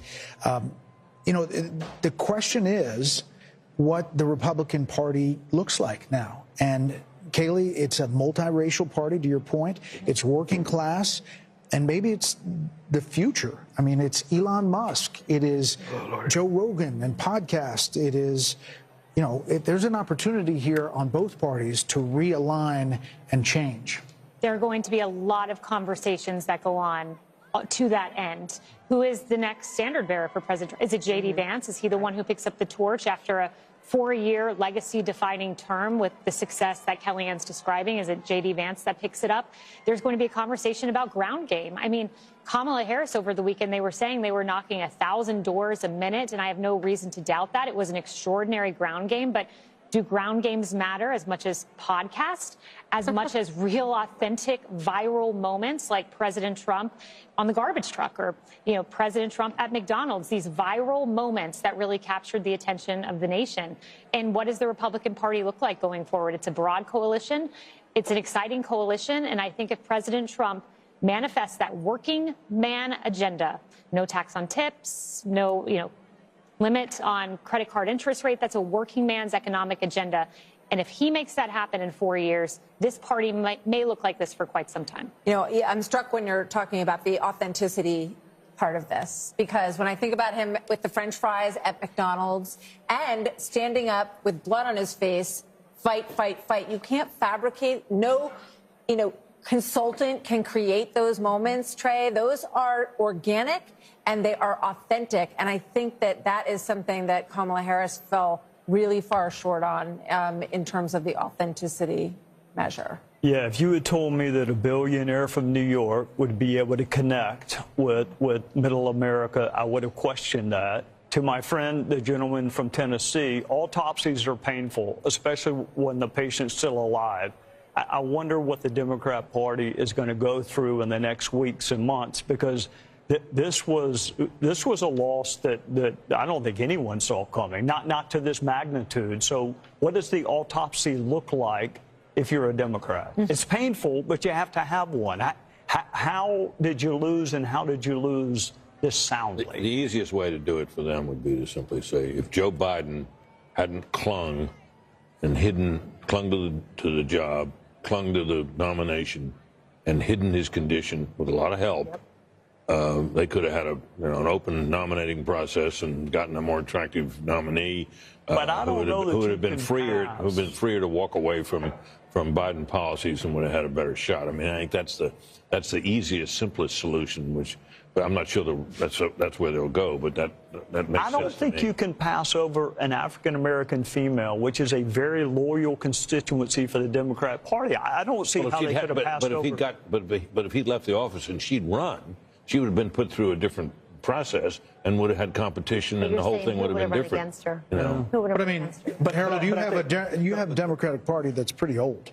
I mean, you have Nancy Pelosi and Chuck Schumer and Joe Biden. Well, no, we got Andy Beshear, you got Josh Shapiro, you got Gretchen Whitmer. That's a different kind of Democrat, and that is not the progressive Democrat that wins in a primary. So is it going to be a change in your party? Well, we nominated Bill Clinton and a Barack Obama who were not from the old days party. So I think we'll do that. Look, tonight, what happened this evening and what's happened over the last year has been described. There were those on this panel who didn't believe that this resurrection could have occurred. So if this can happen, things are possible in politics if you're willing to change and willing to have courage and determination. And whatever Democrats or anybody want to say about this guy who's been elected our president, he personifies that courage and determination and persistence. So I think Trey, you were asking a serious question, and Britt gave a very serious answer. I think that's going to be part of the answer.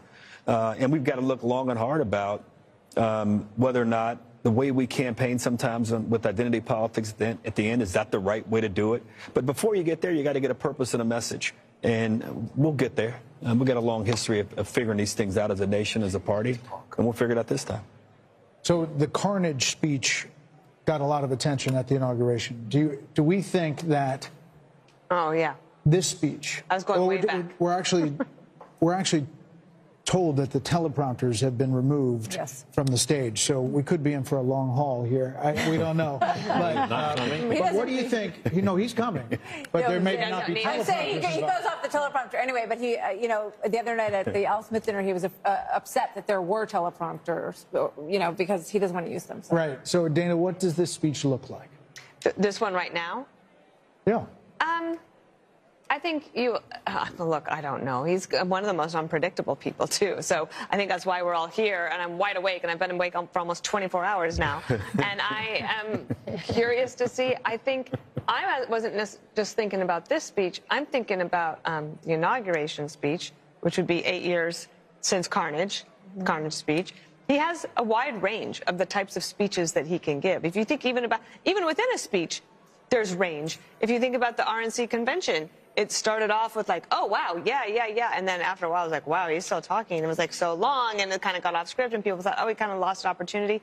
But he didn't. I think if you look at these people who would take off work, drive somewhere in the middle of the night to go and get in line, to wait for hours, to then stay at a rally for hours. And part of the things he has done as well is created this camaraderie amongst people so that you could go to a place where you're not afraid to wear your red MAGA hat, and you could say, I'm not the crazy one.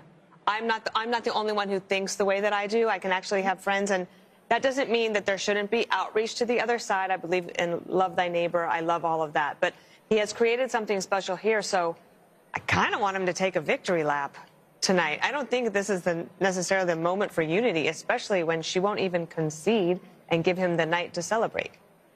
Kellyanne, you were looking at the popular vote. He's still up and could finish up. And part of that is because he did run up the totals in places I was looking at, even the rural counties in Pennsylvania. He was going to win them by significant double digits, but he won them that much more. I think running up the totals in Florida, which was a swing state not that long ago, over 1.1 million votes or so. Kaylee, right, your home state.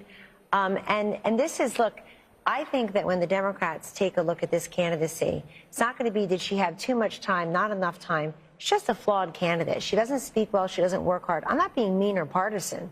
I don't know why the country would have rewarded this candidate with the big job when she couldn't make the case what she does as vice president that affects our lives in a positive way. She was given that opportunity. I personally would like to thank the women of The View tonight. Yeah. For asking this question, for having her on.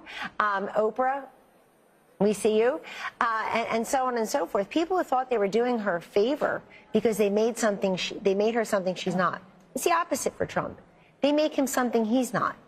Take that one word, take that one line, take that cherry pick this, that, the other. You never get the essence.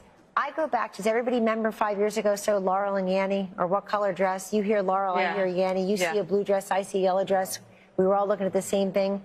That's the way Donald Trump is in this country. There are people who look exactly the same person, and they see two different vistas. I think it's time that we try to see one. Look, I don't know who said it earlier. I'm a little worried about the reaction of the Democrats and the Kamala people here. I'm very worried. I think that there are a lot of unhinged people across the political spectrum. And we gave very little quarter to how many anti-Kamala voters are out there. I don't want to hear the words racism and sexism. It's eyesight and hearing. We were listening and watching her. And I'm very worried that we've not talked a lot about how violent people may be and angry because she lost. Right. I'm afraid of that. Right. I mean, I can just imagine thinking about The View, and a week or so ago, they were saying, what is wrong with someone who would vote for him? Michelle Obama said. And Joe Scarborough saying, we weren't raised like this. Who raised these people? So I can only imagine what tomorrow is going to look like. Yeah. I will say when we talk about The View, what comes to mind is we mentioned the carnage speech that President Trump gave at his inauguration. And my mind automatically went to the unity speech that Biden gave, and he mentioned unity a half dozen times. But when you think about what we got over 4 years, there was the garbage comment that didn't come in isolation. There were all kinds of comments. Neanderthal was one of the first words he used to describe those who opposed his COVID edicts. The Mark Cuban comment, he was an official surrogate of the Kamala campaign. And for, as mean as some of President Donald Trump's tweets have been and people have problems with it, one thing I've challenged Democrats to find is one example of him disparaging the country, half of the country, and that's something he has not done. And so I expect you'll hear a unifying tone, and I expect you're going to see a very successful presidency and one untethered maybe from some of the things that were holding him back. What comes to mind is an Oval Office meeting that we had where Dr. Fauci was urging him not to open the country. And I watched President Trump fight vociferously, saying people are losing their jobs. We must open the country. He wanted to do it sooner than he did. I think that Donald Trump, who goes with his instincts, is going to be a Trump that ultimately leads a very successful country in second term. Martha, Joe Biden mentioned the word unity more in his inaugural address than any president, I think, except one. If he's serious about that, he'll pardon Donald Trump. He'll also pardon his son. And then he'll put pressure on Georgia and New York to end this lawfare. If there is any silver lining tonight, it is that lawfare actually helps the person that you are trying to go after. We need a justice system. The lady needs to wear a blindfold for a reason. We got to stop this prosecution of our political enemies. I mean, literally, his polls went up. Will be the Attorney General. Absolutely. We need a really solid Attorney General. John Ratcliffe. You can do it. Sorry, John. Sorry, John. I apologize. Sorry. There will be a lot of talk about cabinet members, Treasury Secretary, Secretary of State, Secretary of Defense. You've got Tom Cotton, Mike Pompeo. You have. Well, you also have a Republican bench. And sometimes, like you were saying, that the Democratic Party is quite old right now.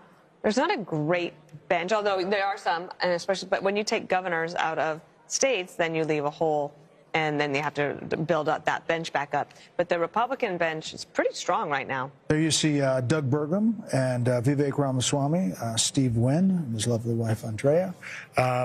So people are there waiting for the former president. Britt would like to know where he is. He's watching us. Can we say tonight, though, Harold, that the melting pot still works? That Hispanics, Black Americans, working class Americans, standing up, asking what their government is going to do, asking their government to see them and their concerns, that it works, that this is American democracy in our republic working. The process works. I think as we get a final account of the numbers and the coalition that President Trump won with this time, I think it'll be one that will be for the history books. President Bush, I think, got 40+% of the Hispanic vote. George Bush, W. Bush, and it looks like President, at least the preliminary numbers suggest that. But as much as we talk about the unconventional aspect of this was conventional also. People believed him. He resonated with voters. He resonated with communities, rural communities, urban communities, suburban communities across the country. And I congratulate him tonight. I didn't want him to win, but I congratulate him on his victory and wish him the best for my country. And I can only hope that the concerns that are articulated by my dear friend Kellyanne, that they're not realized. I hope that my party and my friends, and for that matter, Republicans alike, that we're all able, once we get past the moment here, the 24 hours of excitement and joy and celebration, to understand that what we're really celebrating is the greatest experiment to have ever come to existence. It'll celebrate 250 years of its own existence in 2026. So those are my thoughts, Brett. I'm struck by the issue that of abortion, because it was talked about so much, and it was presented as if, you're a woman and you are not going to support her, then you hate all women. They said that husbands, were hateful towards their wives and the women in their lives if they didn't support this candidate. And I think it just goes to show that that kind of, manipulating, it doesn't win and people narrow casting us based on our gender. I think Kamala Harris was talking to us from the waist down, and I think Donald Trump was talking to us from the waist up as well. That's where my eyes, my ears, my heart, my brain, and my big mouth are. So, I mean, you got to talk to the woman in full. It's as if she doesn't know anything about the economy, or she doesn't care about what's going on in Ukraine or Israel or with Iran, or can't do the math on her grocery bill. It's an insult. Of course people care, but we care about many things. Just as we are not monolithic in life, we're not monolithic thinkers politically. But, Martha, something else happened. They put these ballot initiatives on to try to gin up turnout for the Democrat. And they did that, and it kind of backfired. Look at this popular vote, and it backfired. The other thing is, if you've got 10 abortion ballot initiatives, you can vote your conscience on abortion, and you can vote separately or similarly for president. Yeah, the presidential race was not a proxy for your position on abortion. By the way, somebody sent me the statistics. Over $500 million spent on ads about abortion. $500 million in this country out of the $16 billion Brett is talking about. $37 million for pro-lifers. The rest was the pro-choicers. I mean, it's just insane amount of money. So we've spent a lot of time talking about markets tonight and with the betting markets. Trey, at this point, it's at about 66% that Republicans hold on to the House as they're ticking down the possibilities, and they look at these coattails with not only the popular vote, but what could be and is shaping up to be an electoral college landslide. Should he control the White House, the Senate, and the House, like he did at the beginning of 2016, the possibilities open to a lot of things. Yeah, I was there in 2016, and we had everything but an agenda. That mistake will not be made this time. He will deal with the border. He will deal with tax is coming up. There is a plan being formulated by Mike Johnson right now, and John Thune or John Cornyn or whoever becomes the majority leader. The mistakes of 2016, I think we were surprised that he won. I'm not saying he was surprised, but others were surprised.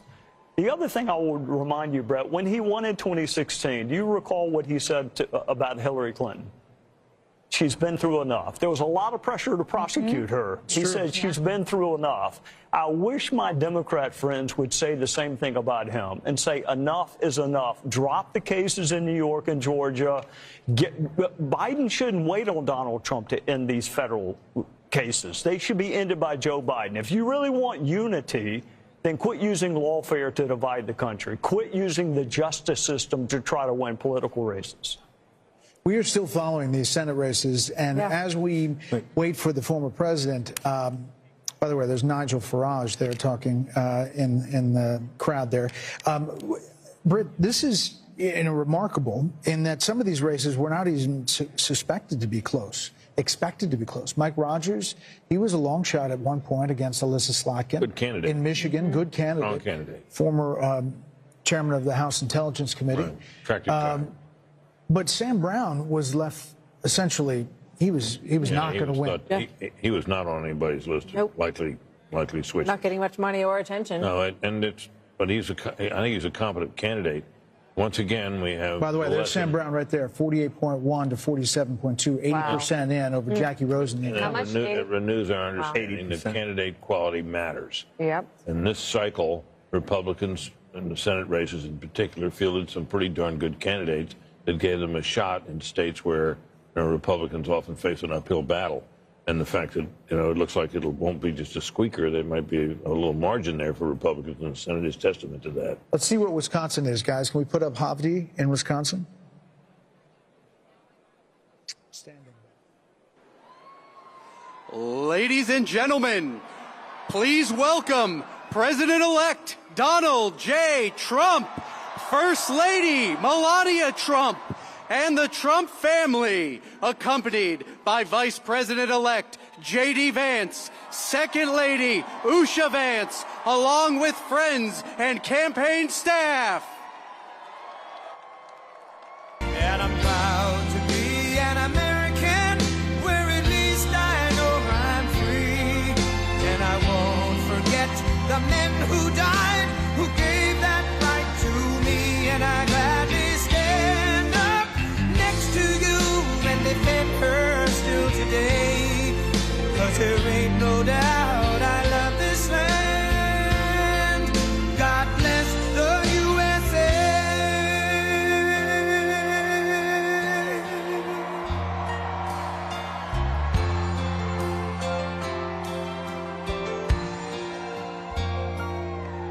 From the lakes of Minnesota to the hills of Tennessee, across the plains of Texas, from sea to shining sea, from Detroit down to Houston and New York to LA, where there's pride in every American heart, and it's time we stand and say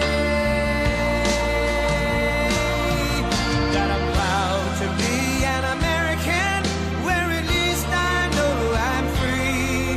And I won't forget the men who died, who gave that right to me.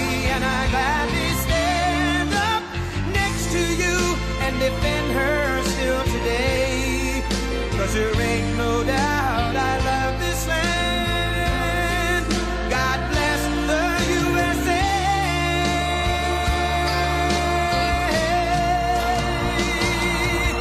And I'm proud to be an American, where at least I know I'm free. And I won't forget the men who died, who gave that right to me.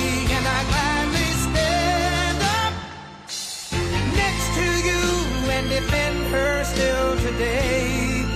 'Cause there ain't no doubt I love this land. God bless the USA.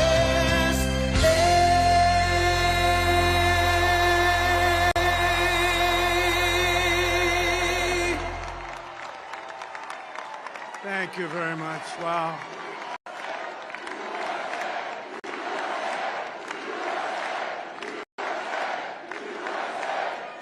These are our friends. We have thousands of friends on this incredible movement. This was a movement like nobody's ever seen before. And Frankly, this was, I believe, the greatest political movement of all time. There's never been anything like this in this country, and maybe beyond. And now it's going to reach a new level of importance because we're going to help our country heal. We're going to help our country heal. We have a country that needs help, and it needs help very badly. We're going to fix our borders. We're going to fix everything about our country. And we made history for a reason tonight, and the reason is going to be just that. We overcame obstacles that nobody thought possible, and it is now clear that we've achieved them. It is now clear that we've achieved the most incredible political thing. Look what happened. Is this crazy?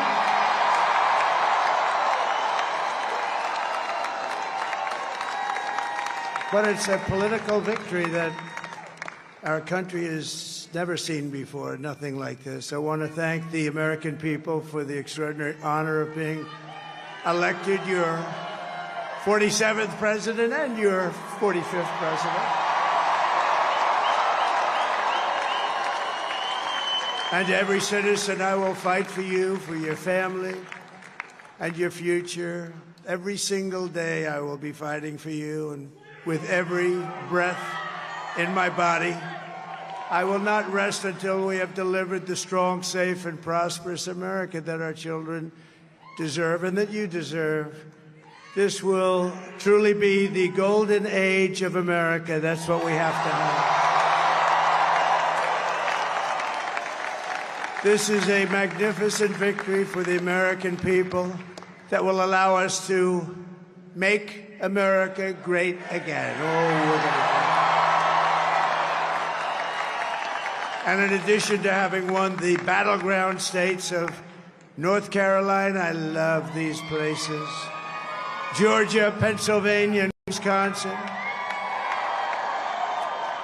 we are now winning in Michigan, Arizona, Nevada, and Alaska, which would result in us carrying at least 315 electoral votes, but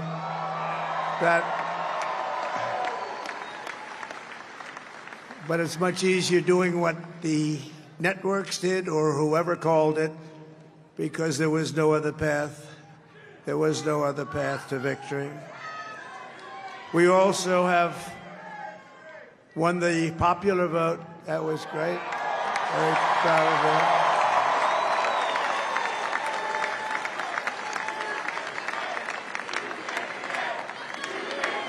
Thank you.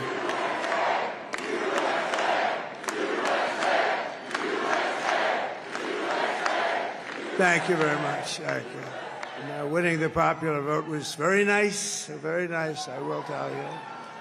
It's a great feeling of love. We have a great feeling of love in this very large room with unbelievable people standing by my side. These people have been incredible. They've made the journey with me, and we're going to make you very happy. We're going to make you very proud of your vote. I hope that you're going to be looking back someday and say that was one of the truly important moments of my life when I voted for this group of people beyond the president, this group of great people.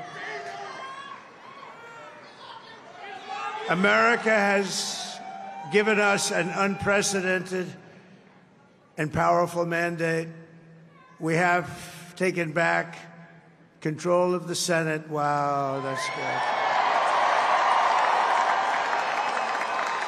And the Senate races in Montana, Nevada, Texas, Ohio, Michigan, Wisconsin, the great Commonwealth of Pennsylvania, were all won by the MAGA movement. They helped so much.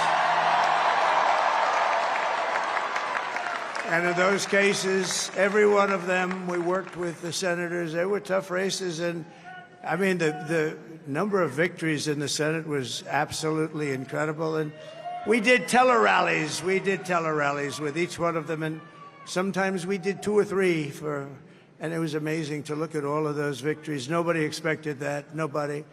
So I just wanted to thank you very much for that. And we have You have some great senators and some great new senators. And it also looks like we'll be keeping control of the House of Representatives.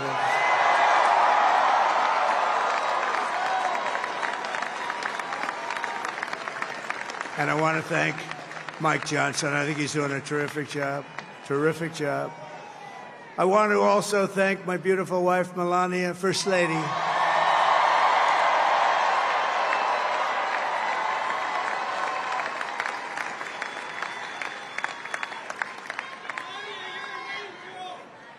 Who has the #1 best-selling book in the country. Can you believe that?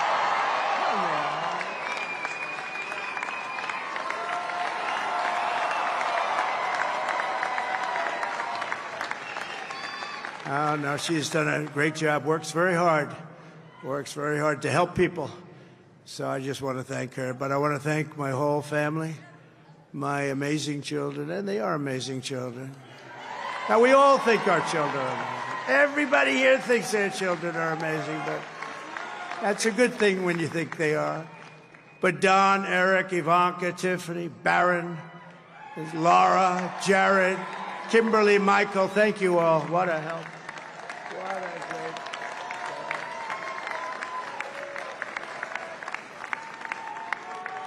My father-in-law, Victor, is tremendous, and we miss very much Melania's mother, Amalia.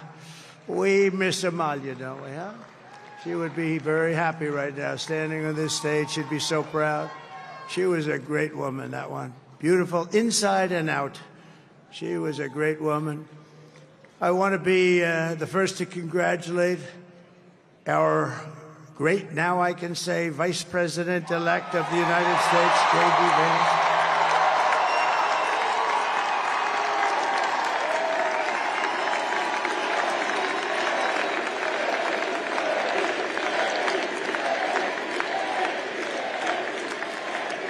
And his absolutely remarkable and beautiful wife, Usha Vance. And he is a feisty guy, isn't he? You know, I've said, go into the enemy camp. And you know, the enemy camp is certain networks. And a lot of people don't like to, sir, do I have to do that? He just goes, okay. Which one? CNN, MSDNC? He'll say, all right, thank you very much. He actually looks like he's like the only guy I've ever seen. He really looks forward to it, and then he just goes in and absolutely obliterates them. Say a couple of words.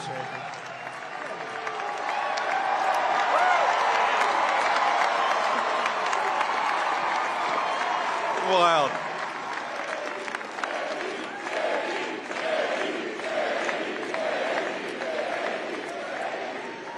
Well, Mr. President, I appreciate you allowing me to join you on this incredible journey. I thank you for the trust that you placed in me. And I think that we just witnessed the greatest political comeback in the history of the United States of America.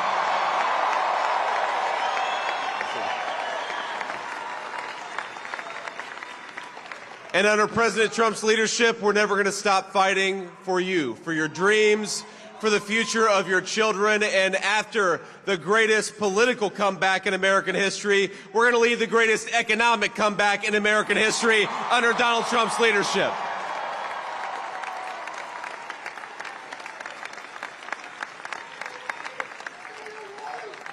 Thank you very much. He's turned out to be a good choice. I took a little heat at the beginning, but he was, I knew the brain was a good one, about as good as it gets. And we love the family, and we're going to have a great 4 years, and we're going to turn our country around, make it something very special. It lost that little thing called special. We have to make it so. We're going to make this so great. It's the greatest country and potentially the greatest country in the world by far. And right now, we're going to just work very hard to get all of that back. We're going to make it the best it's ever been. We can do that. If we had to wait longer, I don't know. It was going bad, and it was going bad fast. We're going to have to seal up those borders, and we're going to have to let people come into our country. We want people to come back in, but we have to let them come back in, but they have to come in legally. They have to come in legally. Let me also express my tremendous appreciation for Susie and Chris, the job you did. Susie, come here. Come here, Susie. Chris, come here, Chris. Susie likes to stay sort of in the back, let me tell you. The Ice Maiden, we call her the Ice Maiden. Come here, Chris. Come here, Chris. Susie likes to stay in the background. She's not in the background. Come here, say something.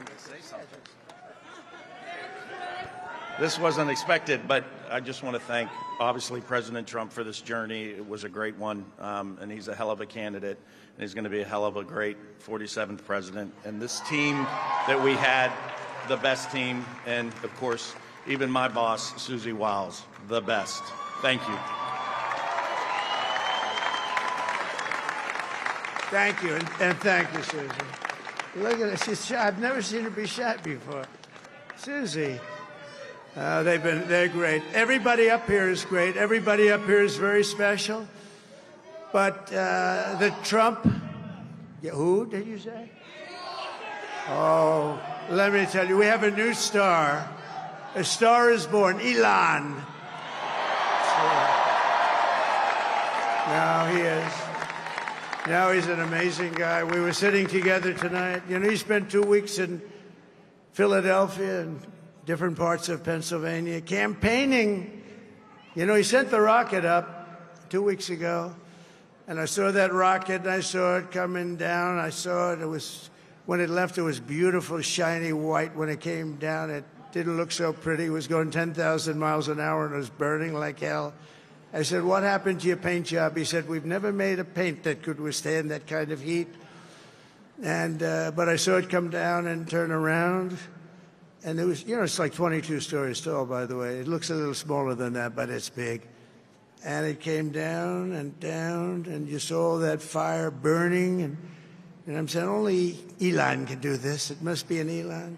And I tell the story. I told it last night. I had a man on the phone. I had the screen muted, no sound. I was talking to a very important man, happens to be here. And that very important guy, one of the most important people in, I would say, the country, actually. But, you know, I was president, and now it looks like I was going to be maybe president again, so I figured I could ask him to hold. So I asked him to hold. And especially because you're going to be president again, they hold. So I took the phone down, and I'm looking at the screen. I'm seeing this crazy thing that's going around and coming down. It looks like it's going to crash into the gantry. And I said, oh, no. And I said, do me a favor, do you mind holding for a couple of minutes? I want to see this. I thought it was a space-age movie or something. I put the phone down. Bad part, I didn't pick it up for 45 minutes, and he was holding.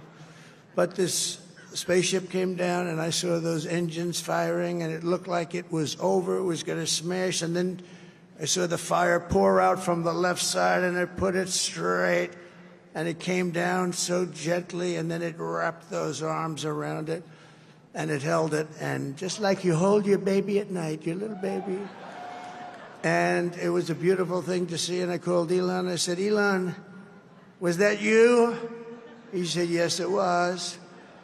I said, who else can do that? Can Russia do it? No. Can China do it? No.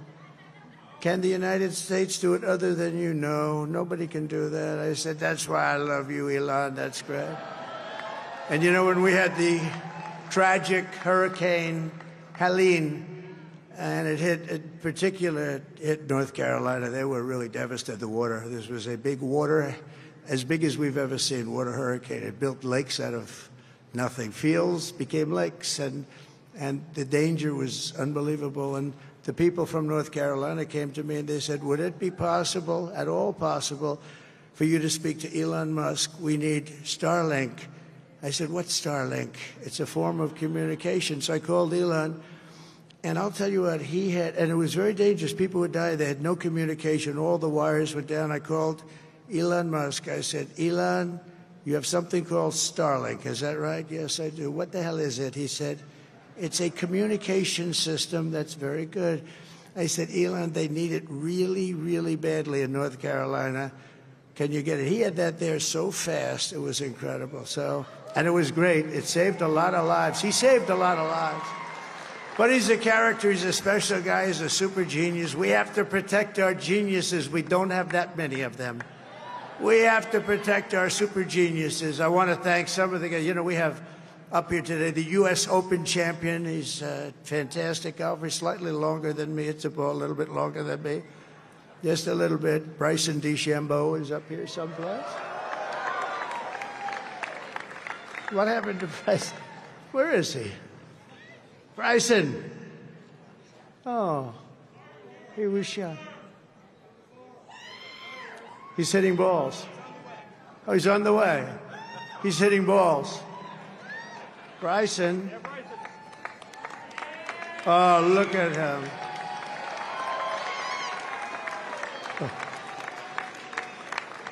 He's got a great career going. Great U.S. Open, Bryson. That's a fantastic job. And we also have a man, Dana White, who has done some job.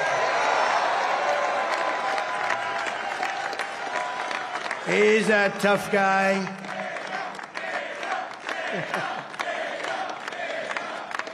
So Dana started UFC and came to me, do you mind if I use your... Nobody wanted to give him a rinse because they said it's a rough sport, a little rough.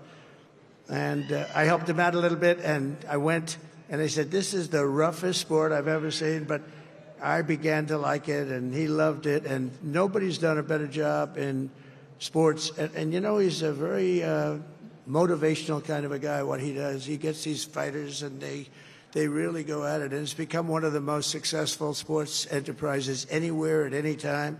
It's doing so well. I'd like to ask Dana just to say a couple of words, because people love to hear from him. Dana,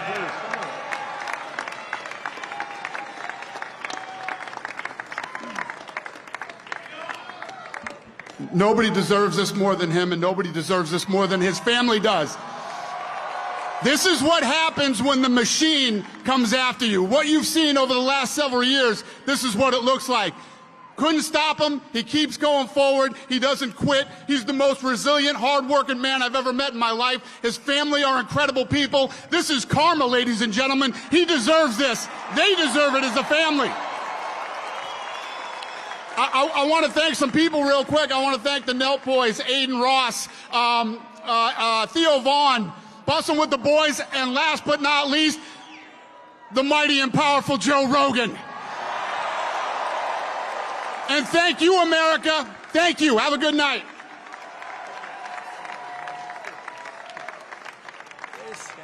That is a piece of work. No, he's really an amazing guy. But most of all, I want to thank the millions of hardworking Americans across the nation who have always been the heart and soul of this really great movement. We've been through so much together, and today you showed up in record numbers to deliver a victory like probably like no other. This was something special, and we're gonna pay you back. We're gonna do the best job. We're gonna turn it around. It's got to be turned around. It's got to be turned around fast, and we're gonna turn it around. We're gonna do it in every way, with so many ways, but we're gonna do it in every way. This will forever be remembered as the day the American people regained control of their country.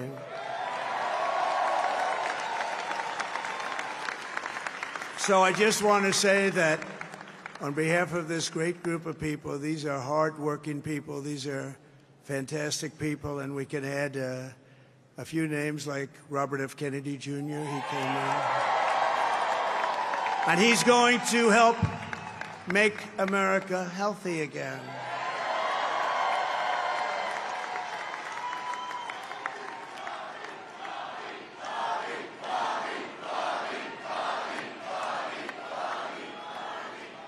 And now he's a great guy, and he really means it. He wants to do some things, and we're going to let him go to it.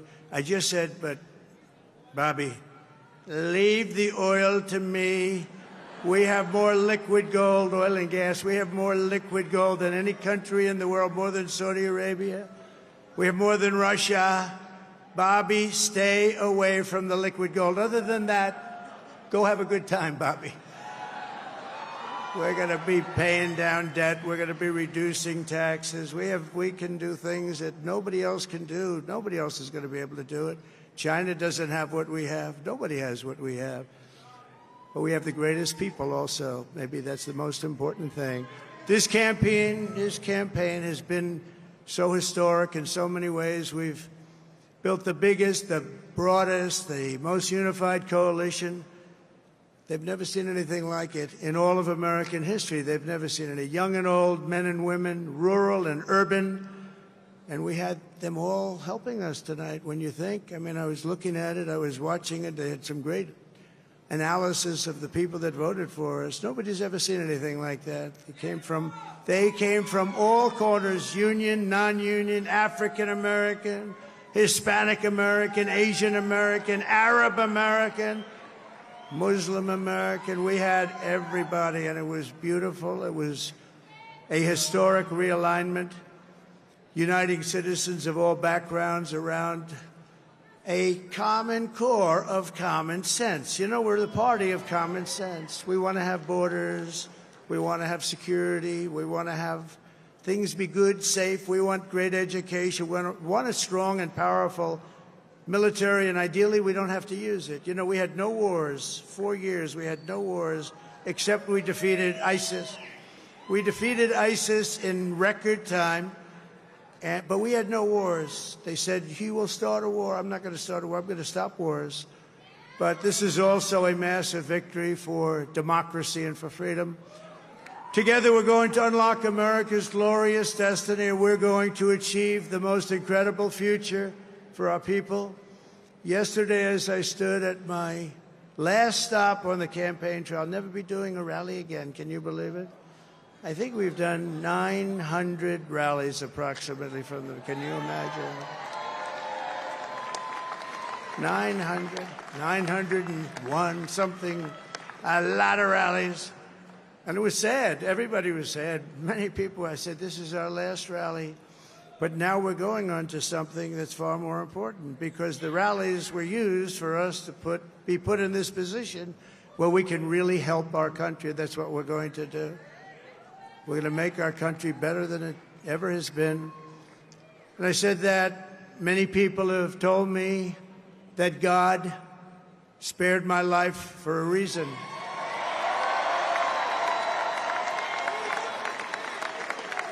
And that reason was to save our country and to restore America to greatness. And now we are going to fulfill that mission together. We're going to fulfill that mission.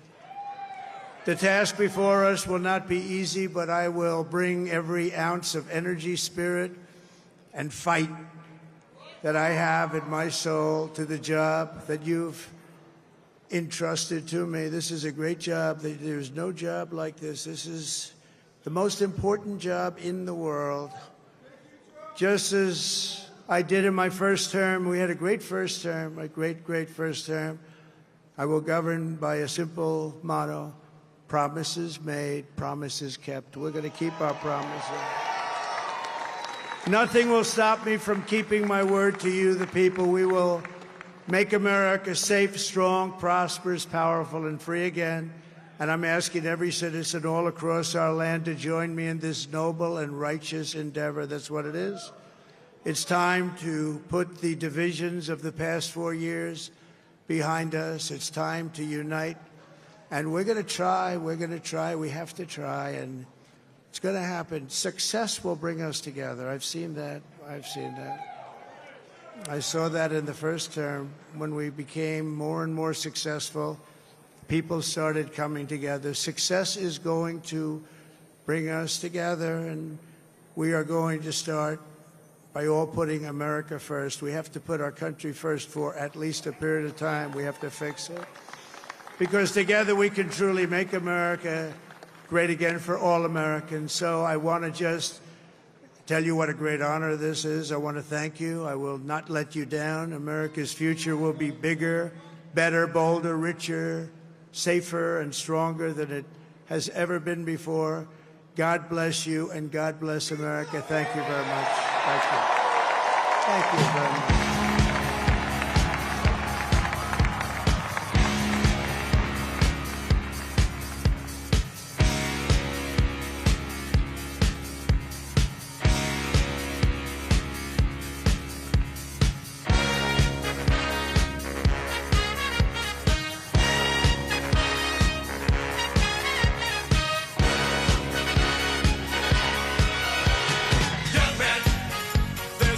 to feel down, I said, young man, pick yourself off the ground. I said, young man, 'cause you're in a new town. There's no need to be unhappy, young man. There's a place you can go. I said, young man, when you're short on your dough, you can stay there. And I'm sure you will find many ways to have a good time. It's fun to stay at the YMCA. It's fun to stay at the YMCA. They have everything for young men to enjoy. You can hang out with all the boys. It's fun to stay at the YMCA.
But I think there are so many people still that don't make me like this.